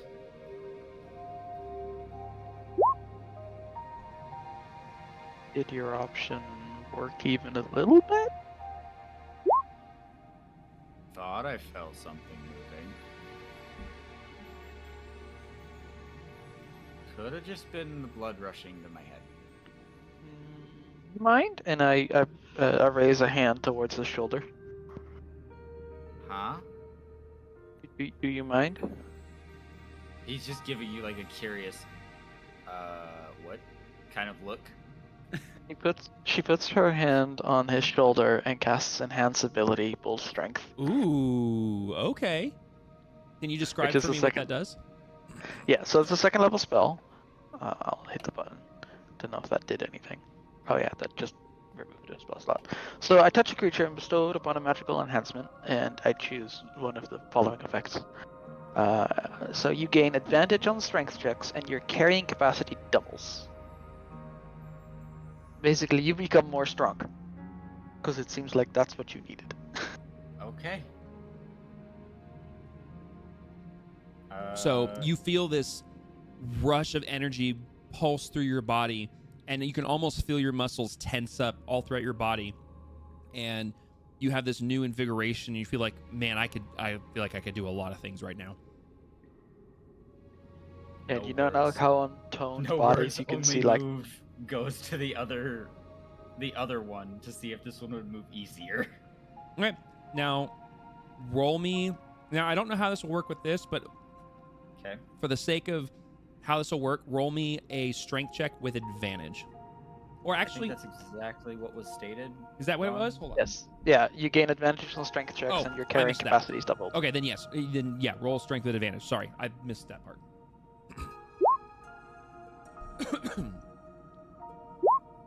19. Okay. So this time you grab the lever and you start pulling, and this time it feels like it's moving a little bit more. It's slow, but you start to move it, and you hear the rust starting to creak and break a little bit as you start to keep moving it. And it's moving very slowly, but it's moving. It's moving steadily. It's just moving slowly. And you guys all watch as Basil grabs this lever. He has to reach up above his head at a weird angle to grab this lever because it's taller than all of you guys. And basically, he's almost like doing a chin-up, where he's pulling this thing down to him, and it's just... as it's just metal on metal as it's moving down, and this gigantic skeleton who is attached to it is just autonomously moving with it as if it's part of the lever. And as it moves, the joints and everything follow the movement that it should, like as if it was a human or as if it was alive, as animated, was moving. Its joints, all like its body turns as the lever moves, the whole thing. It's kind of eerie as this thing moves with it. And something that you all notice, especially Othwin and Grigor, based on your position, that as he's doing this, you hear this sound of stone on stone of in the distance, and you hear that in this corridor down here, you hear stone on stone, as if something is grinding against something else. And it continues to make that sound as Basil continues to pull the lever. And so you hear in this room, you hear the creaking of the lever of metal on metal, and in the distance, echoing through the halls, you hear this the echoing sound of stone grinding against stone.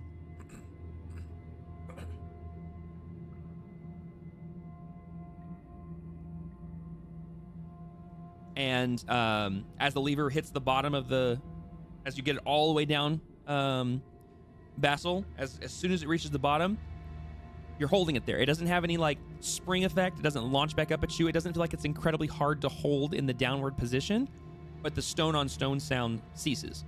I just noticed Othwin scurried over to the other tunnel, or down the tunnel.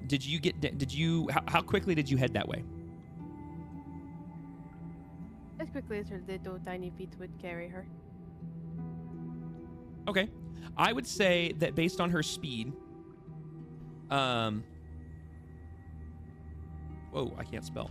I would say based on her speed that you get there almost right as he's finished, and you catch a glimpse of the entire column rotating, and it's rotating in a clockwise fashion. And as soon as you get there and you hear the metal on metal that's now echoing from the other side end, the column stops turning, like almost right as you get there.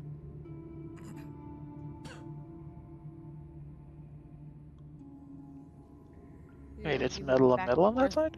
No, metal on metal from this side, because now she's left here. It's now echoing instead of her being next to it, and now she can see and hear the of the stone pillar turning.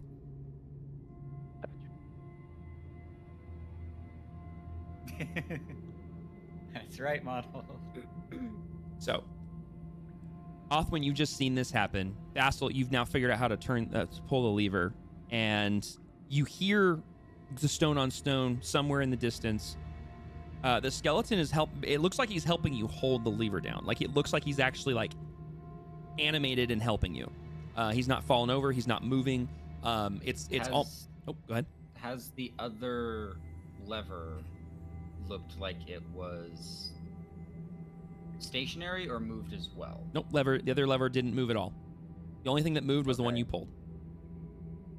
Just to, give it a test. While holding down this lever, lightly release pressure and see if it moves up.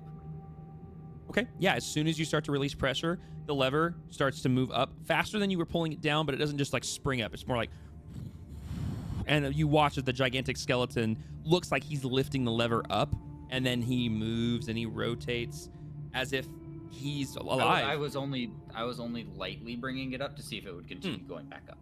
Gotcha. Yeah, then yes, it would. And you, if you're still like, if you want to return pressure, it would stop. Yeah, we would return pressure and bring it back down. Okay. And as I don't all know that how happens, much it would have moved, but yeah. Well, yeah, depending on how much you let go. Like if you let one arm off of it, you wouldn't have full strength to hold it, so it would start going back up I would say about as slowly as you pulled it down. And as you do that, you hear the metal on metal. Othwin, you would watch as the pillar starts to rotate back the other direction, counterclockwise, and you guys would all hear that stone on stone sound again.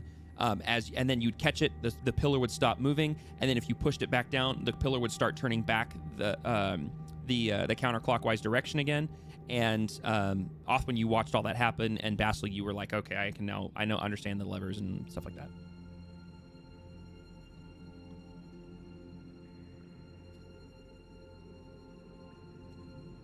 Just staying where I'm at, just watching the pillar, looking back towards the pillar behind me and the other way. Just Okay. kind of like the whole back and forth looking between the two, like, what the heck? Okay.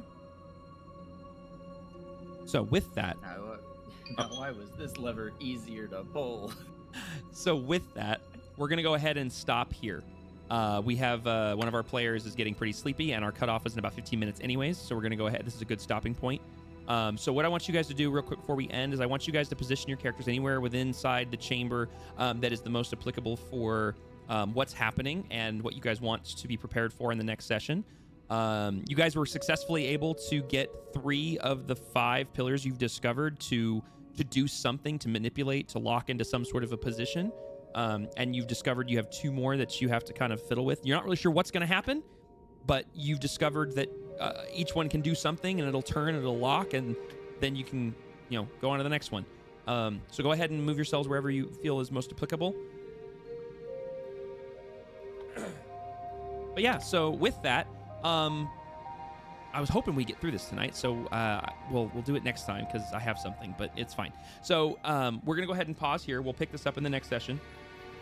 It's okay, Neon. I'm pretty sure this puzzle will fall itself pretty quickly next session because because now you guys if the knowledge gets to Basil, he's gonna know what the fuck to do. Yeah, and that's kind of what I was hoping for. So, but that being said, is there any questions you guys want me to answer or try to answer now? To take notes or anything, so because I want to make sure you guys are taking notes on this stuff so that next time you guys can remember what your characters have remembered, so you guys can pick up with the puzzle, because I don't want to spoil stuff for you. So if you have any questions or things that you want me to reiterate or things that you might have forgotten in this night's session, I can answer them. I can answer them now, and so you can have them in your notes before next session. Mostly, I just want to keep the pictures of how the symbols work. I'm keeping those on the board. I'm not removing those. I might clean them up a little bit. Hey, Red, we're actually just about to wrap up. Yeah, if you guys have any questions, anything you need clarity on. Red shows up late, skill issue. All right, cool. So I will make sure that I go through my notes as well and make sure that they're good for tonight so that they are caught up for next session. I will clean up that little etching there, Melon, so it looks a little bit more, legible, rather than my horrible MS Paint chicken scratch. And we will pick this up. We will pick this up in the next session. Thank you guys very much for playing as usual. I love playing with you guys. Even though I didn't feel like I was prepared, I was so looking forward to tonight's session. I hope you guys did too. I hope you guys had fun. Thank you guys for making this is literally a session we threw together basically in 2 days because we weren't planning on playing this week. We were actually going to play in 2 weeks because next week is my sister's wedding. And then we had some schedule changes, and so we were able to throw it together tonight. So I'm glad everybody was able to accommodate. Yay. Cool. I do like that there is a shadow room. Mm-hmm. And I also like that it's literally the only room that my character would both be interested in and can be scared by. I like that. What I heard about every other room, like this one, it's fun. Yeah, I'll say that this is one of those awesome moments where planning planned out better than I expected, despite not planning everything, is the best way I can put it without spoiling things. I was very happy with how things turned out. But that being said, we'll go ahead and end the stream here, and I will work on my notes and stuff, and I will have the recording, the VOD of this up probably tomorrow after work, because I'm going to have to get everything finalized and get it rendered, and not rendered, but exported over. So you guys will see a link for this in the Discord tomorrow. And that way you guys can catch up and watch. We will be having our next D&D session probably in 2 weeks from today, I believe, depending on work schedules, because next Thursday, is my sister's wedding. So I will be busy. And we're going to, obviously, our group will coordinate for the next session to ensure that it is happening when it does. But, and as most of you guys can tell at this point, whether you're watching this on the VOD or you guys are watching in chat, this is no longer a one-shot. This stopped being a one-shot basically a while ago because we're on session 8 and no sign of stopping anytime soon. So we've just kind of morphed this into a mini campaign. Yeah, it's kind of, we're gonna kind of play until we don't. So we'll see how things go. But yeah, play until we don't. Basically any D&D campaign ever. It's true. I do actually have for this adventure, I have an end goal. There is an end to it, but based on how we've been playing and everything, we'll probably that'll be a big moment more than an actual end. and then we'll like have stuff after that. But and we might make changes after we hit the end of this adventure. We might change some stuff around with our character sheets. We might change some characters around. We might change some players around. I have no idea. We'll just see. But for now, thank you guys very much for playing and joining me tonight. I had a lot of fun. And thank you guys for watching, and we will see you guys in the next one. Bye, everybody. Bye-bye. Bye bye. Bye bye. Bye.